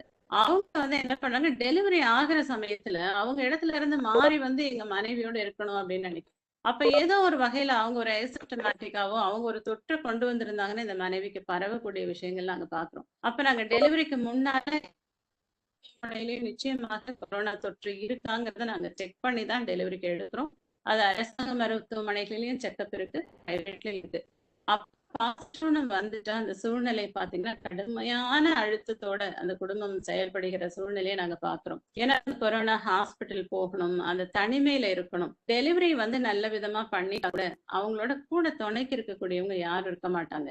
ஒரு இல்ல ஒரு ஃபீவர் இல்ல தொற்று இருக்கிறதுனால ஒரு இருமல் இருந்தால் கூட அந்த குழந்தைய வச்சுட்டு அந்த அம்மா தனிமையில ஒரு சிஸ்டர் மாத்திரம் தான் அப்பப்ப ஹெல்ப்புக்கு போற மாதிரி இருக்கும். யாருடைய ஹெல்ப்பும் இல்லாம தனிமையில இருக்கிற மாதிரி சூழ்நிலைகள் இருக்கும். அதனால நீங்க வந்து தொற்று வராம சார் சொன்ன வழிமுறைகளை பின்பற்றி எப்படி உங்களுக்கு பாதுகாப்பாக இருக்கணும். இப்ப வந்து சாதாரண நாட்கள்ல வந்து இருக்கிறத விட டெலிவரி 28 வாரங்களுக்கு மேல, முதல் 28 வாரங்கள் கூட உங்களுக்கு தொற்று வந்தால் கொஞ்சம் எளிமையா இருக்கும் சிகிச்சை. 28 வாரங்களுக்கு மேல நீங்க தொற்று வந்தால் குழந்தையினுடைய வளர்ச்சியினால வயிறு கொஞ்சம் பெருசா இருக்கிறப்போ கொஞ்சம் சிரமங்கள் அதிகமாக இருக்கும். அப்ப அதுல இருந்து உங்களுடைய குடும்பங்கள் யாரும் போக கூடாது. இப்ப பாத்தீங்கன்னா வளைகாப்புனால உயிரை விட்ட ஒரு மருத்துவனுடைய வந்து நீங்க வந்து கேள்விப்பட்டிருப்பீங்க, டிவியில பார்த்திருப்பீங்க. இப்ப பெரியவங்க எல்லாருக்கும் பெண்கள் அது வழிபாடு, நம்ம நல்ல விஷயம் அது செய்யணுங்கிற ஒரு கலாச்சாரத்துல பழக்கம் இருக்கு. ஆனாலும் இப்ப இருக்க தொற்றினுடைய கடுமையை கருத்தில் கொண்டு இந்த மாதிரி வளைகாப்பு கூட்டம் போடுறது, எல்லாரோடையும் சேர்ந்து அந்த கர்ப்பிணி பெண்ணுக்கு ஒரு அதிகமான ஒரு அந்த தொற்று பரவுகிற சூழ்நிலையை கொடுக்கறத நீங்க தவிர்த்துதான் ஆகணும். இத வந்து பெரியவங்க அப்படி சொன்னா தயவு செய்து நீங்க உங்க மருத்துவர்கிட்ட நீங்க சொல்லி அவங்க கிட்ட பேச வைங்க. சொல்றாங்க என்னால தவிர்க்க முடியல, இந்த மாதிரி பெண்கள் எங்க கிட்ட வந்து சொல்லுங்க, எங்க கிட்ட நீங்க சொல்லுங்க, நாங்க கட்டாயமாக அவங்க கிட்ட பேசுவோம்.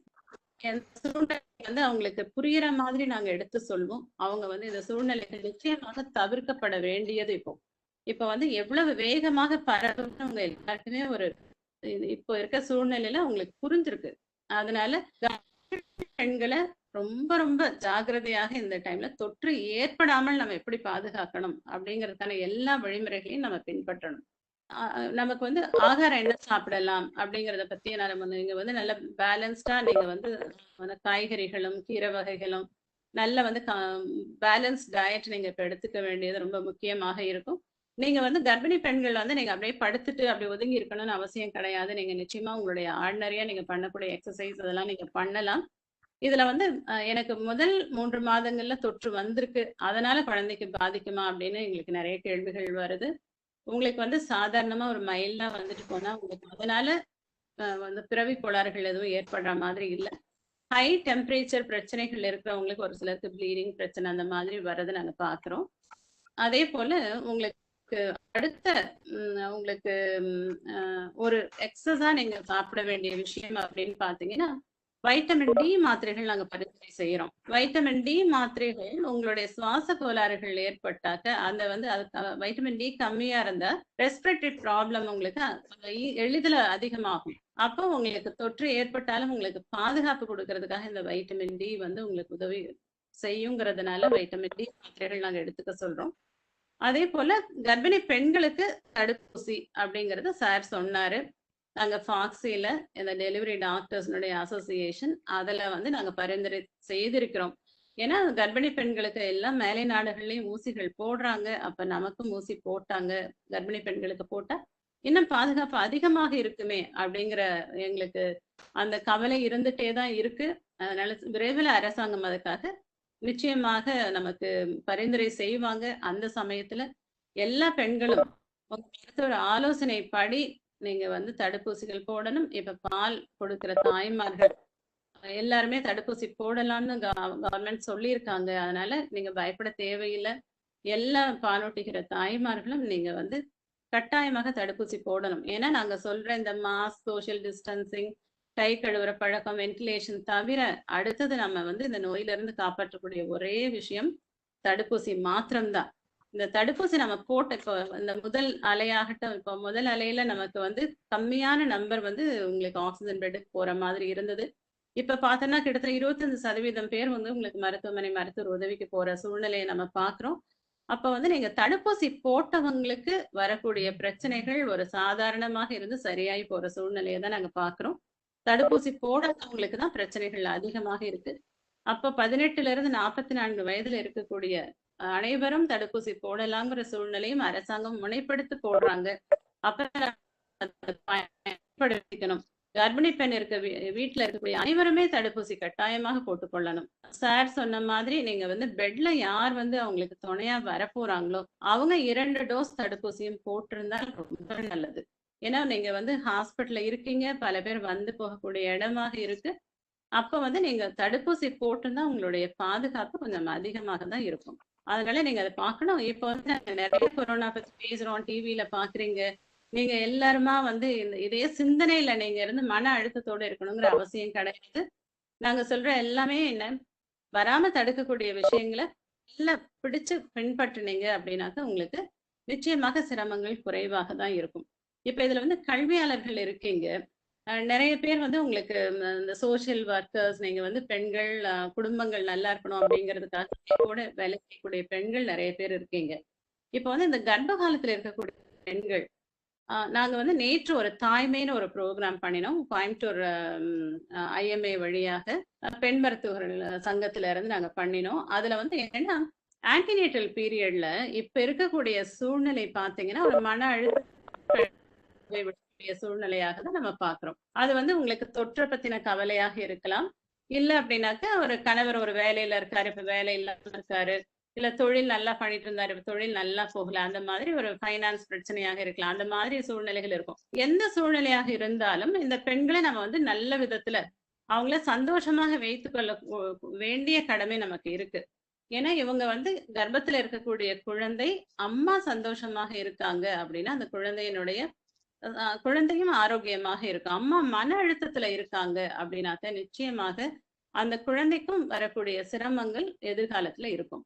அப்ப வந்து இவங்களை நம்ம எப்படி நல்லபடியா வச்சுக்கலாம் அப்படிங்கிறதுக்காக எல்லாருமே ஆலோசனை பண்ணணும். ஏன்னா இப்ப இந்த அம்மா வெளியில போக முடியல. அக்கம் பக்கத்து வீடுகளுக்கு இப்ப நிறைய பெண்கள் பாத்தீங்கன்னா அம்மா வீட்டுக்கு போகணும், அடுத்தது இல்ல என்னுடைய உறவினர் வீட்டுக்கு போகணும்னு ஒரு முனைப்போட ஒரு வழிபாடுகளும் ஒரு கூட்டமும் ஒரு ஏதாவது ஒரு வகையில ஒரு விழாவும் இப்படி இருந்துட்டு இருந்தது. ஆனா இப்ப எல்லாருமே நம்ம வந்து மாதக்கணக்குல நம்ம முடங்கி இருக்கணும். 3ஆம் அலை வந்தா இன்னும் அதிகமாக இருக்கும், குழந்தைகளையும் பாதிக்கும். அப்ப வந்து நம்ம இன்னும் வந்து உள்ள வந்து நம்ம வீட்டுல வந்து தங்கி இருக்கணுங்கிற ஒரு சூழ்நிலை இருக்கு. அப்போ சூழ்நிலைய ட்ரைனிங் மாதிரி ஒரு ப்ராசஸ் வந்து நம்ம ஆரம்பிச்சு அவங்களை எப்படி சந்தோஷமா வச்சுக்கிறது, அடுத்த அலைக்கு அந்த அவங்களை எப்படி தயார்படுத்துறது, இந்த விஷயம் நம்ம அவங்களுக்கு கொண்டு போய் சேர்த்தணும் அப்படிங்கறதான் நாங்க ஆலோசனை பண்ணினோம்.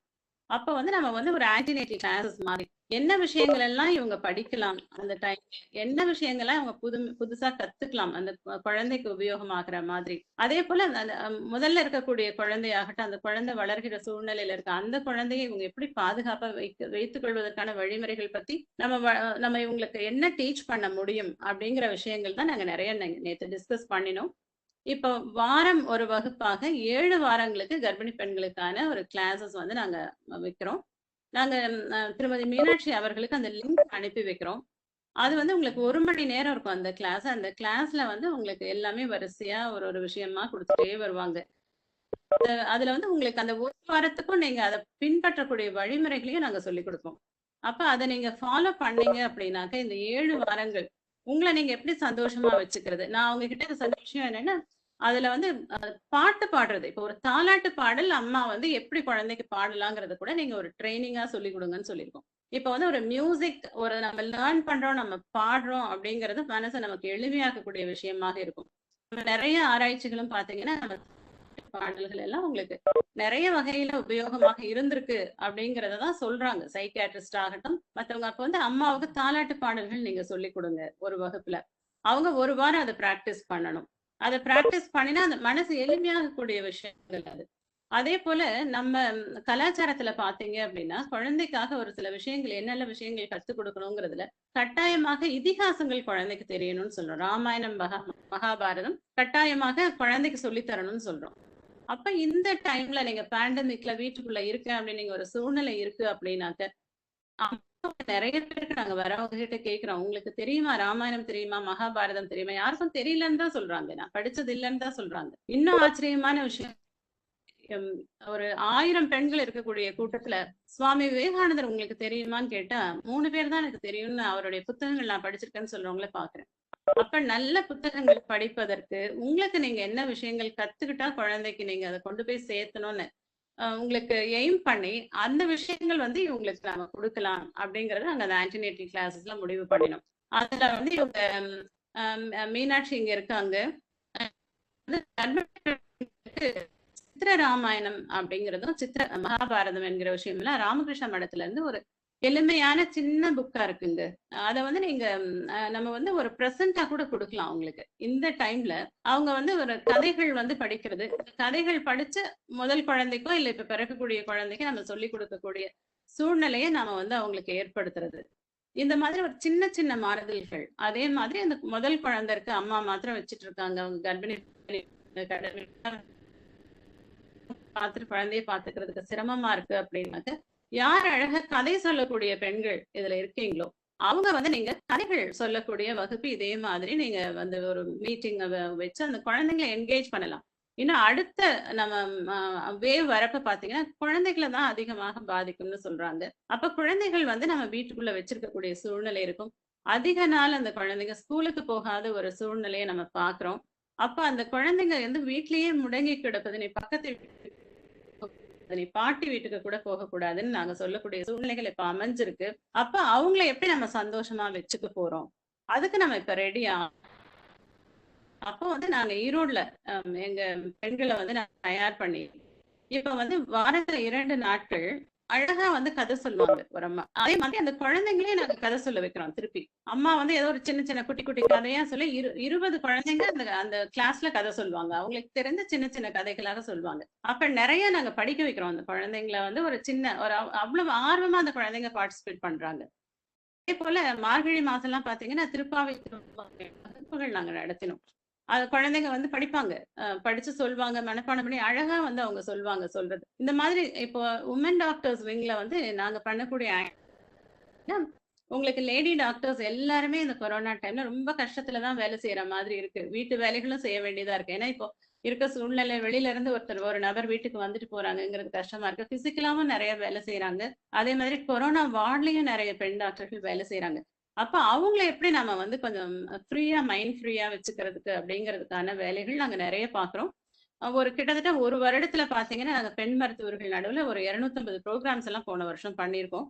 இந்த கொரோனா காலகட்டத்திலயும் நிறைய சிந்தனை பண்ணி நாங்க வேலைகள் செய்யறோம். இந்த வருஷம் நான் சேர்மனா வந்ததுக்கு அப்புறமா கிட்ஸ் கிளப்னு ஆரம்பிச்சிருக்கோம். குழந்தைங்களை என்கேஜ் பண்றதுக்கான நிறைய வழிமுறைகள் நாங்க பண்ணிட்டு இருக்கோம். டாக்டர்ஸ் வீட்டு குழந்தைங்க அம்மாவும் வெளியில வேகமா போவாங்க, அப்பாவும் போவாங்க. அப்ப குழந்தைகளை நம்ம எப்படி வந்து அவங்கள சந்தோஷமா வச்சுக்கிறது அப்படிங்கிறது. இப்ப பாத்தீங்கன்னா எங்க குழந்தைகள் அவ்வளவு பாரதியார் பாடல்கள் நல்லா படிச்சிருக்காங்க. படிச்சது நீங்க சுவாமி விவேகானந்தர் பத்தி நீங்க வந்து அழகா பேசக்கூடியவங்களும் எழுதக்கூடியவங்களா வந்திருக்காங்க வர்றது. அப்ப நிறைய விஷயங்கள் அந்த குழந்தைங்களுக்கு நாங்க வந்து கொடுத்துருக்கோம் இப்போ. அப்ப வந்து கல்வியாளர்கள் நீங்க இவ்வளவு பேர் இருக்கீங்க, பெரிய கல்லூரிகள்ல பள்ளிகள் வச்சிருக்கவங்க. அப்ப உங்க குழந்தைங்களை நீங்க வந்து எப்படி நீங்க என்கேஜ் பண்ணிக்கிறது அப்படிங்கறது வந்து நீங்க நிச்சயமாக நம்ம வந்து முன்னெடுத்து கொண்டு போகக்கூடிய விஷயமா இருக்கு. இந்த 3rd வேவ்ல குழந்தைகளை நாம எப்படி சந்தோஷமா வச்சுக்கிறோம், எப்படி வீட்டுக்குள்ள வச்சு அவங்க தொற்று ஏற்படாம பாதுகாக்க போறோம் அப்படிங்கிறதுக்கான வழிமுறைகளையும் நம்ம வந்து யோசனை பண்ணணுங்கிறத என்னுடைய வேண்டுகோளாக நான் வைக்கிறேன். அதே மாதிரி அம்மாவுக்கு குழந்தை பிறந்ததுக்கு அப்புறம் இப்ப வந்து நீங்க எவ்வளவு சந்தோஷமா இருக்கீங்களோ அதுதான் அந்த குழந்தைக்கு எதிர்கால ஒரு நல்ல ஸ்ட்ராங்கா அந்த குழந்தை வர்றதுக்கான விஷயமாக இருக்கும். அப்படிங்கிறப்போ நீங்க வழிபாடுகள் வந்து நிச்சயமாக நிறைய பண்ணணும்னு தான் நான் கேட்டுக்கிறேன். எல்லாம் கடவுள் அப்படிங்கிற ஒரு சிந்தனை நமக்குள்ள வந்து எல்லாமே கடவுள் சரி பண்ணுவாருங்கிற ஒரு அந்த சிந்தனையும் வந்துச்சா நீங்க வந்து இந்த பயத்தோட வாழணுங்கிற இது எண்ணம் போறது. அப்போ குழந்தை நடுவுலையும் நீங்க வந்து இந்த வழிபாடுகள் சின்ன பண்டிகைகள் எல்லாமே கொரோனால உள்ள இருக்கும் அப்படிங்கறதுனால தேவை கிடையாது. வீட்டுல அதை முன்னெடுத்துட்டு போங்க. இப்போ எங்களுடைய மருத்துவமனைக்கு வரக்கூடிய பெண்கள் எல்லாருமே பாத்தீங்கன்னா நாங்க எல்லாரும் சேர்ந்து சந்தான கோபால கிருஷ்ணன் மந்திரம் சொல்லுவோம். அதே மாதிரி கிருஷ்ணர் சிலை வச்சு நாங்க வந்து பூஜைகள் பண்ணுவோம். டாக்டர் சரவணன் அதை முன்னெடுத்து எங்களுக்கு கொண்டு போவாரு. ரொம்ப சந்தோஷமா பண்ணுவோம் நாங்க பூஜைகள். வந்து மந்திரங்கள் சொல்றது எல்லாமே பாத்தீங்கன்னா அவ்வளவு சந்தோஷமா சொல்லுவோம். அப்ப நீங்க வீடுகளுக்குள்ள இருக்கக்கூடிய கர்ப்பிணி பெண்களும் நீங்க குழந்தைங்களோட வழிபாடுகளும் நிச்சயமாக உங்க குழந்தைகளோட நீங்க அழகா நீங்க பாடுங்க. ஒரு சின்ன சின்ன பாடல்கள் பாடுங்க. உங்களையும் நீங்க மைண்ட் ஃப்ரீயா வச்சுக்கோங்க. குழந்தைங்களையும் நீங்க என்கேஜா வச்சுக்கோங்க. நல்ல புத்தகங்கள் படிங்க. சின்ன சின்ன கதைகள் சொல்லக்கூடிய திறமையை நீங்க வளர்த்துக்கோங்க. இப்ப நாங்க இதிகாசம்னு சொல்றப்போ நாங்க சொல்றது என்னன்னு நிறைய சொல்லுவாங்க. என்னுடைய பையன் வந்து மேடம் क्वेश्चन ரவுண்டுக்கு போலாமா? ஓகே ஓகே போலாம். இப்போ क्वेश्चंस இல்லன்னு சொன்னீங்க. ஓகே நீங்க क्वेश्चंस ரவுண்டுக்கு போலாம் மேடம். ஓகே ஆமா. இணைப்புல இருக்கக்கூடிய கர்ப்பிணி பெண்கள் உங்களுக்கு கேள்வி ஏதாவது கேட்கணும் அப்படின்னு சொன்னா 2 மருத்துவர்களுமே இருக்கிறாங்க. நீங்க அவங்க கிட்ட கேள்விகள் கேட்கலாம். நீங்க உங்க கையை உயர்த்துங்க. உங்களுக்கு நீங்க யாருன்றத ஐடி டிபார்ட்மெண்ட்ல பார்த்துட்டு உங்க பேர் சொல்லுவாங்க. அப்ப நீங்க உங்க மைக்க ஆன் பண்ணிட்டு பேசலாம். குறிப்பா கர்ப்பிணி பெண்கள் மட்டும் கேள்விகள் கேட்கலாம் ப்ளீஸ். யாருக்காவது கேள்வி இருந்தா கையை உயர்த்த.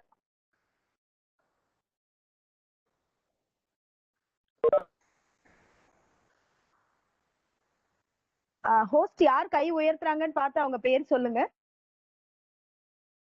இதுவரை யாரும் சொல்லல மேடம். கர்ப்பிணி பெண்களுக்கு யாருக்காவது கேள்வி கேட்கணும்னா கையை உயர்த்தலாம்.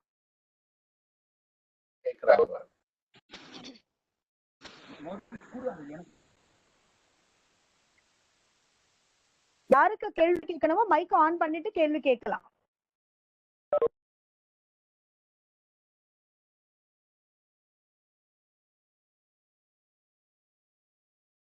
மைக் ஆன் பண்ணிட்டு கேள்வி கேட்கணும். மடத்தி கேளுங்கம்மா. மடத்தி கேளுங்க. மைக் ஆன்ல தான் இருக்கு. கேளுங்க. டாக்டர் 2 டாக்டர் இருக்காங்க. யார்கிட்ட பேசணும் கேளுங்க. அம்மா கிட்ட பேசணுமா ஐயா கிட்ட பேசணுமா? அம்மா கிட்ட பேசணும். அம்மா கிட்ட. பேசுங்க மடத்தி பேசுங்க. எனக்கு வந்து ஹார்ட் பிரச்சனை இருக்கு. அதுக்கு நான் மாத்திரை சாப்பிட்டுட்டு இருக்கேன். ஓகே போன வாரம் ஸ்கேன் எடுக்க போனோமா? போன வாரம் ஸ்கேன் எடுக்க போனோம். ஓகே உருவம் சின்னதா இருக்கு. உருவம் சின்னதா இருக்குன்னு சொன்னாங்க. அதுக்கு என்ன அர்த்தம்னு எனக்கு புரியல. கண்ணா இப்ப எவ்வளவு மாதம் ஆயிருக்கு உங்களுக்கு கர்ப்பம்? எனக்கு இன்னைக்குதான் 7 பிறந்திருக்கு. 7 பிறந்திருக்கு. உங்களுக்கு என்ன ப்ராப்ளம் இருக்குங்க ஹார்ட்ல? நல்ல பிரச்சனை இருக்குன்னு சொன்னாங்க. முதல் லெவல். ஆமா என்னன்னு உங்களுக்கு தெளிவா தெரியல இல்லைங்களா? அவங்களுக்கு வந்து குழந்தை சின்னதா இருக்குன்னு சொல்லிருக்காங்களா? சாப்பிடணுமான்னு கேட்டேன். ஓகே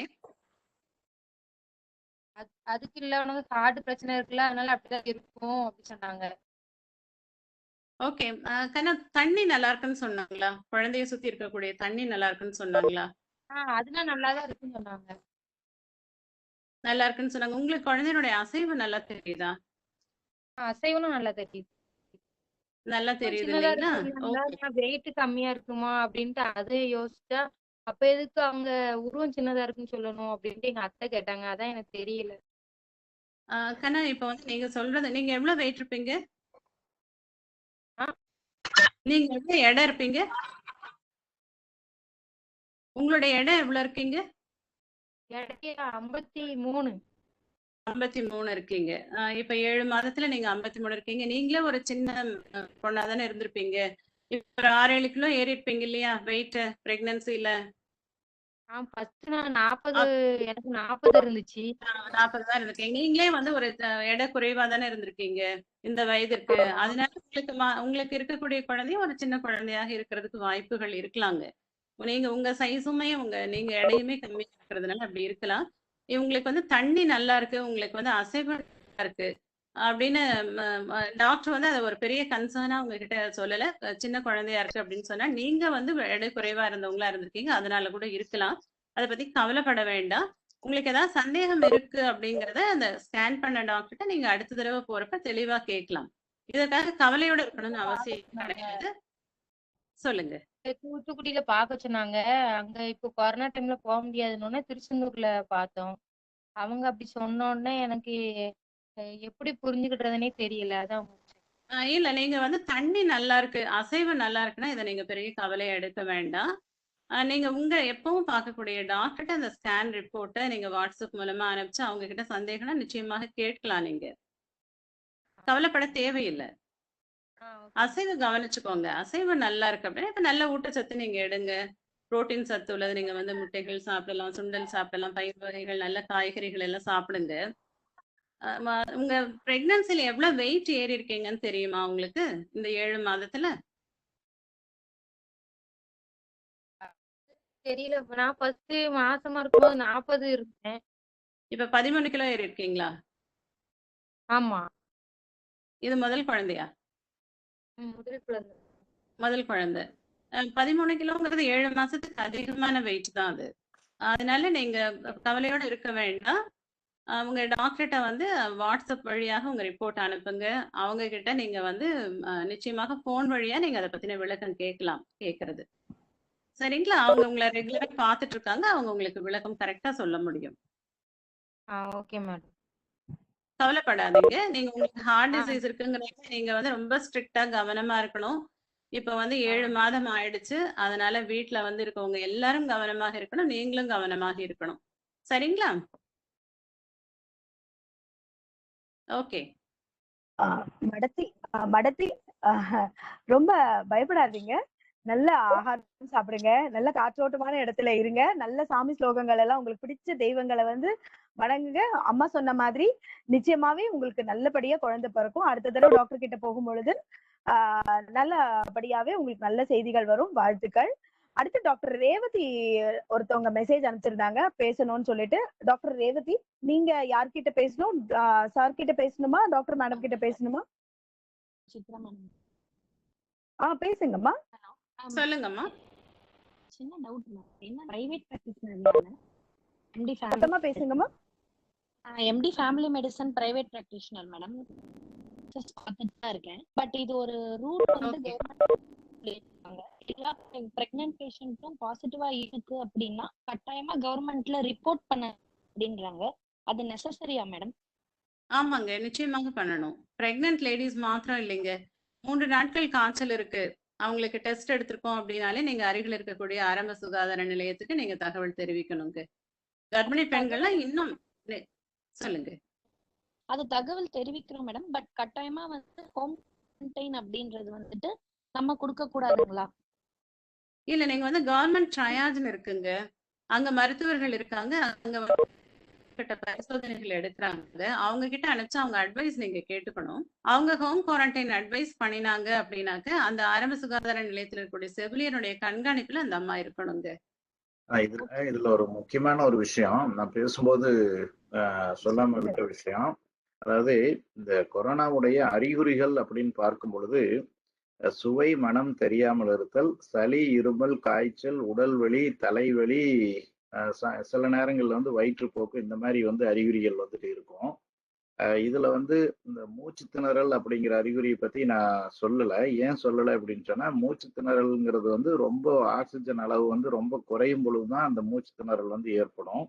ஸோ இதுக்கு வந்து நம்ம இந்த மாதிரி வந்து நம்ம கொரோனாவுடைய அறிகுறிகள் ஏற்பட்டாலும் சரி, அல்லது நம்ம கர்ப்பிணி பெண்கள் இருக்கக்கூடிய வீட்டில் ஒரு பல்சாக்ஸ் பீட்டர் அப்படின்னு சொல்லக்கூடிய அந்த விரல்ல மாட்டி நம்ம பார்க்கக்கூடிய ஒரு சின்ன கருவி வந்து இருக்கிறது எப்பவுமே நல்லது. வீட்டுல யாருக்காவது இந்த மாதிரி அறிகுறி இருந்ததுன்னா அதுல வந்து கண்காணிச்சுக்கணும். முடிஞ்ச அளவுக்கு வந்து போனை யூஸ் பண்ணுங்க, கன்சல்டேஷனுக்கு வந்து போனை யூஸ் பண்ணுங்க. பட் நேரா செக்அப் போற இடத்துல நம்ம சித்ரா மேடம் சொன்ன மாதிரி நீங்க வந்துட்டு டைம் கேட்டுட்டு ஃபிக்ஸ் பண்ணிட்டு போங்க. பல்ஸ் ஆக்சிமீட்டர் வந்து வீட்டில் கருவி இருக்கிற மாதிரி வந்து பார்த்துக்குங்க, அது ரொம்ப முக்கியம். ஸோ செல்ஃப் குவாரண்டைன் பண்ணணுமா இல்லை வந்து கோவிட் கேர் சென்டரில் இருக்கணுமா அப்படிங்கிறத டாக்டர்ஸ் பார்த்துட்டு வந்துட்டு முடிவு பண்ணுவாங்க. நீங்கள் பார்க்காம நீங்களா ஒரு முடிவு எடுக்க வேணாம். இது ரொம்ப முக்கியமான ஒரு விஷயம்.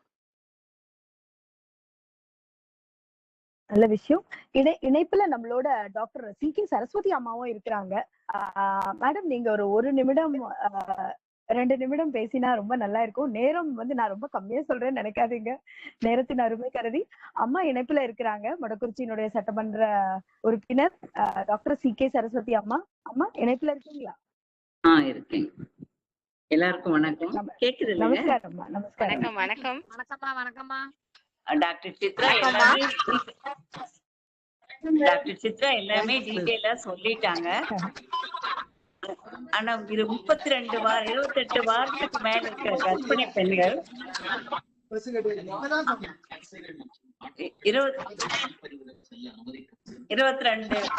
வாரத்துக்கு மேல இருக்க கர்ப்பிணி பெண்கள் ரொம்ப ஜாக்கிரதையா இருக்கணும். ஏன்னா அவங்களுக்கு வந்து பிரசவ சமயத்துல நிறைய பிளேட்லெட் குறையறதுனால பிரச்சனைகள் அதிகமா வர்றதுக்கு வாய்ப்பு இருக்கு. அதனால 28 வாரம் முடிஞ்சதுக்கு அப்புறம் அந்த நோய் தொற்று வராது இருக்கிறதுக்காக எல்லாரும் ப்ரிகாஷன் இருக்கிறது ரொம்ப முக்கியம். வந்ததுக்கு அப்புறம் கட்டாயம் வந்து ஹாஸ்பிட்டல்ல நெகட்டிவ் ஆகிற வரலும் நல்ல கேர் சென்டர்ல இருந்து நெகட்டிவ் ஆனதுக்கு அப்புறம் மறுபடியும் வரணும். இந்த டைம்ல வந்து வீட்டுல ஐசோலேஷன் பண்றதுங்கிறது வந்து அதனோட காம்ப்ளிகேஷன்ஸ் என்ன வருதுங்கிறது வந்து அவங்க வீட்டுல உணர முடியாது. அதனால மருத்துவ கண்காணிப்புல அந்த டைம்ல இருக்கிறதுதான் ஐடியல். அதோட டெலிவரி எப்ப வந்து பாசிட்டிவ் பீப்புள் வந்து நல்ல கொரோனரி கேர் சென்டர் நல்ல எக்யூப்மெண்டோட இருக்கிற ஹாஸ்பிட்டல்ல போயிட்டு அவங்க ட்ரீட்மெண்ட் எடுத்துக்கணும். அதை பத்தி பயப்பட வேண்டியதில்லை. நல்ல மெடிக்கல் கேர் இருக்கும் போது எந்த விதமான ஆபத்து வராது. எல்லாரும் வந்து வராத தடுத்துக்கிறது தான் முக்கியம் நான் நினைக்கிறேன். ரொம்ப நல்லதுமா. இணைப்புல வந்து உங்களுடைய கருத்துக்களை பகிர்ந்துகிட்டதுக்கு ரொம்ப நல்லது.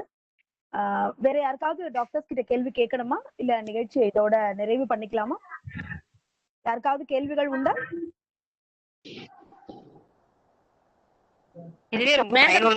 நான் தர்மபுரியில இருந்து கர்ப்பிணி பெண்கள் கேள்வி, கர்ப்பிணி பெண்ணா இருந்தா கேள்விகள் கேளுங்கம்மா. இல்ல, எங்க வீட்டுக்காரருக்கு கொரோனா இருந்தது. ஹலோ, சொல்லுங்க. அவங்களுக்கு வந்து இப்ப நாங்க தனிமைப்படுத்தி இருந்தோம். என்னோட சன் வந்து டாக்டர்ன்றதுனால அவளையும் எடுத்து பார்த்து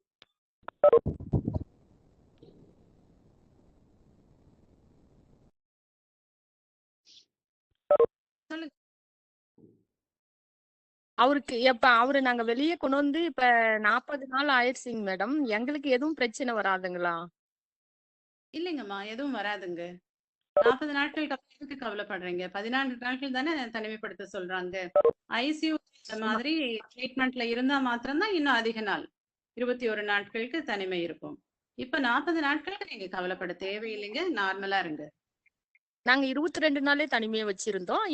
இப்பயும் நாங்க தனிமையில் தான் இருக்கோம். ஆனா தனிமையை வச்சிருக்கோம். ஆனா செய்ய இருக்கோம். ஆனா நாங்க வந்து எல்லாமே தனிமையா தான் வச்சிருக்கோம் மேடம்.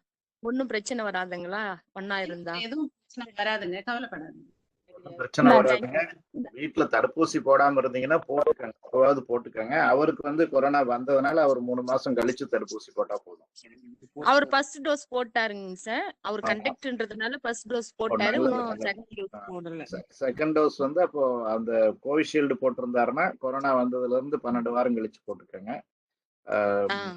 கோவேக்சின் போட்டிருந்தாலும் இந்த நேரத்துல என்ன ஏற்கனவே இன்ஃபெக்ஷன் வந்ததுனால 3 மந்த்ஸ் கழிச்சு போட்டுக்கலாம். செகண்ட் டோஸ் வந்து 3 மந்த்ஸ், எந்த வேக்சின் போட்டிருந்தாலும் 3 மந்த்ஸ் கழிச்சு போட்டுக்கலாம். வீட்டுல வேக்சின் போடாதவங்க எல்லாம் இப்போவாவது போட்டுக்கங்க. வேக்சின் போட்டுக்கங்க. போட்டாச்சுங்க சார். எங்க சன்னு எல்லாம் போட்டாச்சு. உங்களுக்கு? எனக்கு வந்து பிபி இருக்கிறதுனால எனக்கு பயமா இருக்கு சார். நான் அதனால போடாம இருக்கேன். பிபி இருக்கிறவங்க, ரத்த கொதிப்பு இருக்கிறவங்க, இவங்கதான் வந்து அந்த நோய் எதிர்ப்பு சக்தி கம்மியா இருக்கிறவங்க தான் கண்டிப்பா முதல்ல போட்டுக்கணும். அதே மாதிரி இந்த கர்ப்ப காலத்துல வந்து பாத்தீங்கன்னா சில பேர்த்துக்கு வந்து கொஞ்சம் இந்த உயர் ரத்த அழுத்தம் பிபி இருக்கிறவங்க டாக்டர் பார்த்துட்டு சொல்லியிருப்பாங்க.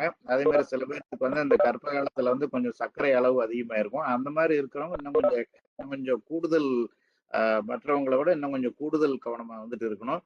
இதுல ஒரு நல்ல விஷயம், யாருமே பயப்படாதீங்க.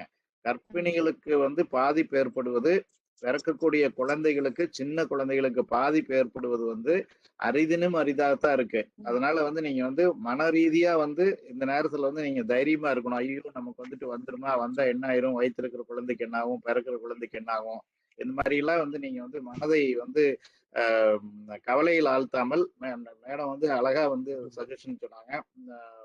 பிரேயர் வந்து பாட்டு பாடலாம், சாமி கும்பிடலாம், குழந்தைகளுக்கு வீட்டுல இருக்கிற மற்ற குழந்தைகளுக்கு சொல்லி கொடுக்கலாம். நல்ல புத்தகங்கள் வந்து இந்த மகாபாரதம், ராமாயணம், இந்த மாதிரி பலவேறு புத்தகங்கள் வந்து இருக்கு இல்லைங்களா, அதெல்லாம் இந்த நேரம் தான் நமக்கு வந்து சான்ஸ் படிக்கிறதுக்கு. அது மாதிரி வந்து தைரியமா இருங்க. இந்த வைரஸால வந்து பிறக்கிற குழந்தைக்கு ஒன்றும் ஆகாது. கர்ப்பமா இருக்கிறவங்க பாசிட்டிவா இருந்தாலும் ஒன்றும் ஆகாது. பால் கொடுக்கும்போது பாசிட்டிவ் ஆனாலும் ஒன்றும் ஆகாது. பயப்படாதீங்க. எங்கேயாவது ஒரு இடத்துல ஒரு சில இடங்கள்ல வந்து உடல்ல வேற கோளாறுகள் இருந்த நேரத்துல வந்து அந்த ஒரு துரதிருஷ்டவசமா சில கடுமையான நோய் ஏற்படக்கூடிய ஒரு வாய்ப்பு இருந்திருக்கும். 99.9999% எதுவும் ஏற்படாது. தைரியமா இருங்க. சார் ஒரு சிறிய சந்தேகம் சார். கேளுங்க. ஓபன் சர்ஜரி பண்ணவங்க வந்து தடுப்பூசி போட்டுக்கலாமா சார்? 2 தடவை ஓபன் சர்ஜரி பண்ணவங்க கண்டிப்பா போட்டுக்கணும். அந்த மாதிரி இருக்கிறவங்களுக்கு தான் பாதிப்பு அதிகமா வர்றதுக்கு வாய்ப்பு இருக்கு. இவங்க எல்லாம் ஹை ரிஸ்க் அண்ட் ப்ரையாரிட்டியில வராங்க.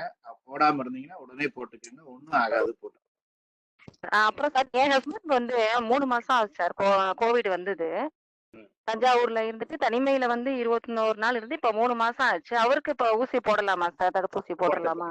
போட்டுக்கலாம். அவருக்கு 3 மாசம் ஆயிடுச்சுன்னா கோவேக்சின் போட்டீங்கன்னா அதுல இருந்து 1 மாசம் கழிச்சு 2வது டோஸ் போடணும். கோவிஷீல்டு போட்டீங்கன்னா ஊசி போட்டதுல இருந்து 12 வாரம் கழிச்சு 2வது ஊசி போடணும். அவருக்கு போட்டுக்கலாம். 3 மந்த்ஸ் ஆயிட்டதுனால இப்ப போட்டுக்கலாம். சரி சார், ஓகே சார், ரொம்ப நன்றி சார். நல்ல வணக்கம் சார். சார் கேளுங்கம்மா. கேளுங்கம்மா. சார் இந்த கர்ப்பிணி பெண்கள் வெரிகோஸ் இருக்கிறவங்க போடலாமாங்க சார்?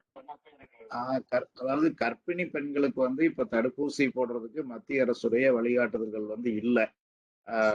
ஆனா வந்து பாக்சி வந்து நம்ம மகப்பேறு மருத்துவர்களுடைய அமைப்பு வந்து சங்கம் வந்து பாத்தீங்கன்னா அதை போட சொல்லி ரெக்கமெண்ட் பண்ணிக்கிறாங்களா. உலகத்துல எல்லா பல நாடுகள் மேல் நாடுகள் வந்து அதை போட்டுருக்காங்க. சரிங்க, அதிகமா இருக்கு நினைச்சீங்கன்னா உங்க டாக்டர் கோவேக்சின் ஊசி போட்டு. சரி, தேங்க்யூ சார். Thank you sir. நன்றி. வேற ஏதாவது கேள்விகள் உண்டாமா? இணைப்புல யாருக்காவது கேள்வி கேட்கணுமா? சார் வணக்கங்க சார். வணக்கம்.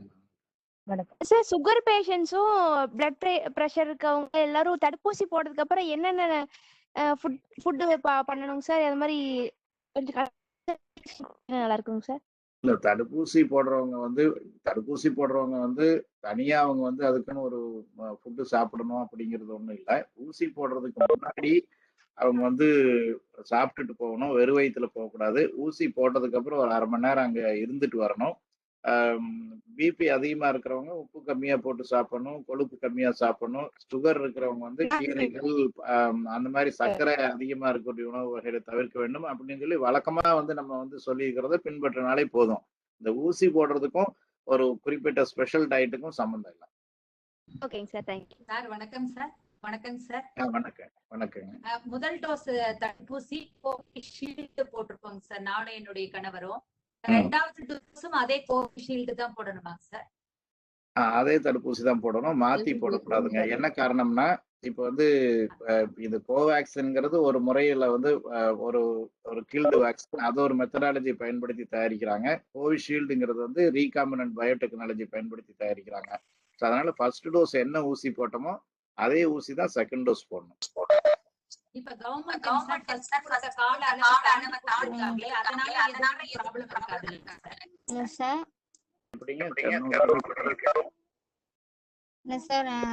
பேசுறேன் சார். ஹார்ட் பேஷண்ட் கேளுங்க சார். நான் தான் மீண்டும் கேக்குறேன் சார். ஃபர்ஸ்ட் டைம் வந்து டூரேஷன் டைம் வந்து 52 நாள் கொடுத்திருந்தாங்க சார் செகண்ட் டோஸ்க்கு. இப்ப 84 நாள் அரசாங்கம் தள்ளி வச்சிருக்காங்களே, இதனால எதுவும் ப்ராப்ளம் வராதாங்க சார்? இல்ல, ஒண்ணும் பிரச்சனை வராது. அதாவது என்னன்னா, 2 விஷயத்த வந்து நம்ம வந்து பார்க்கணும்.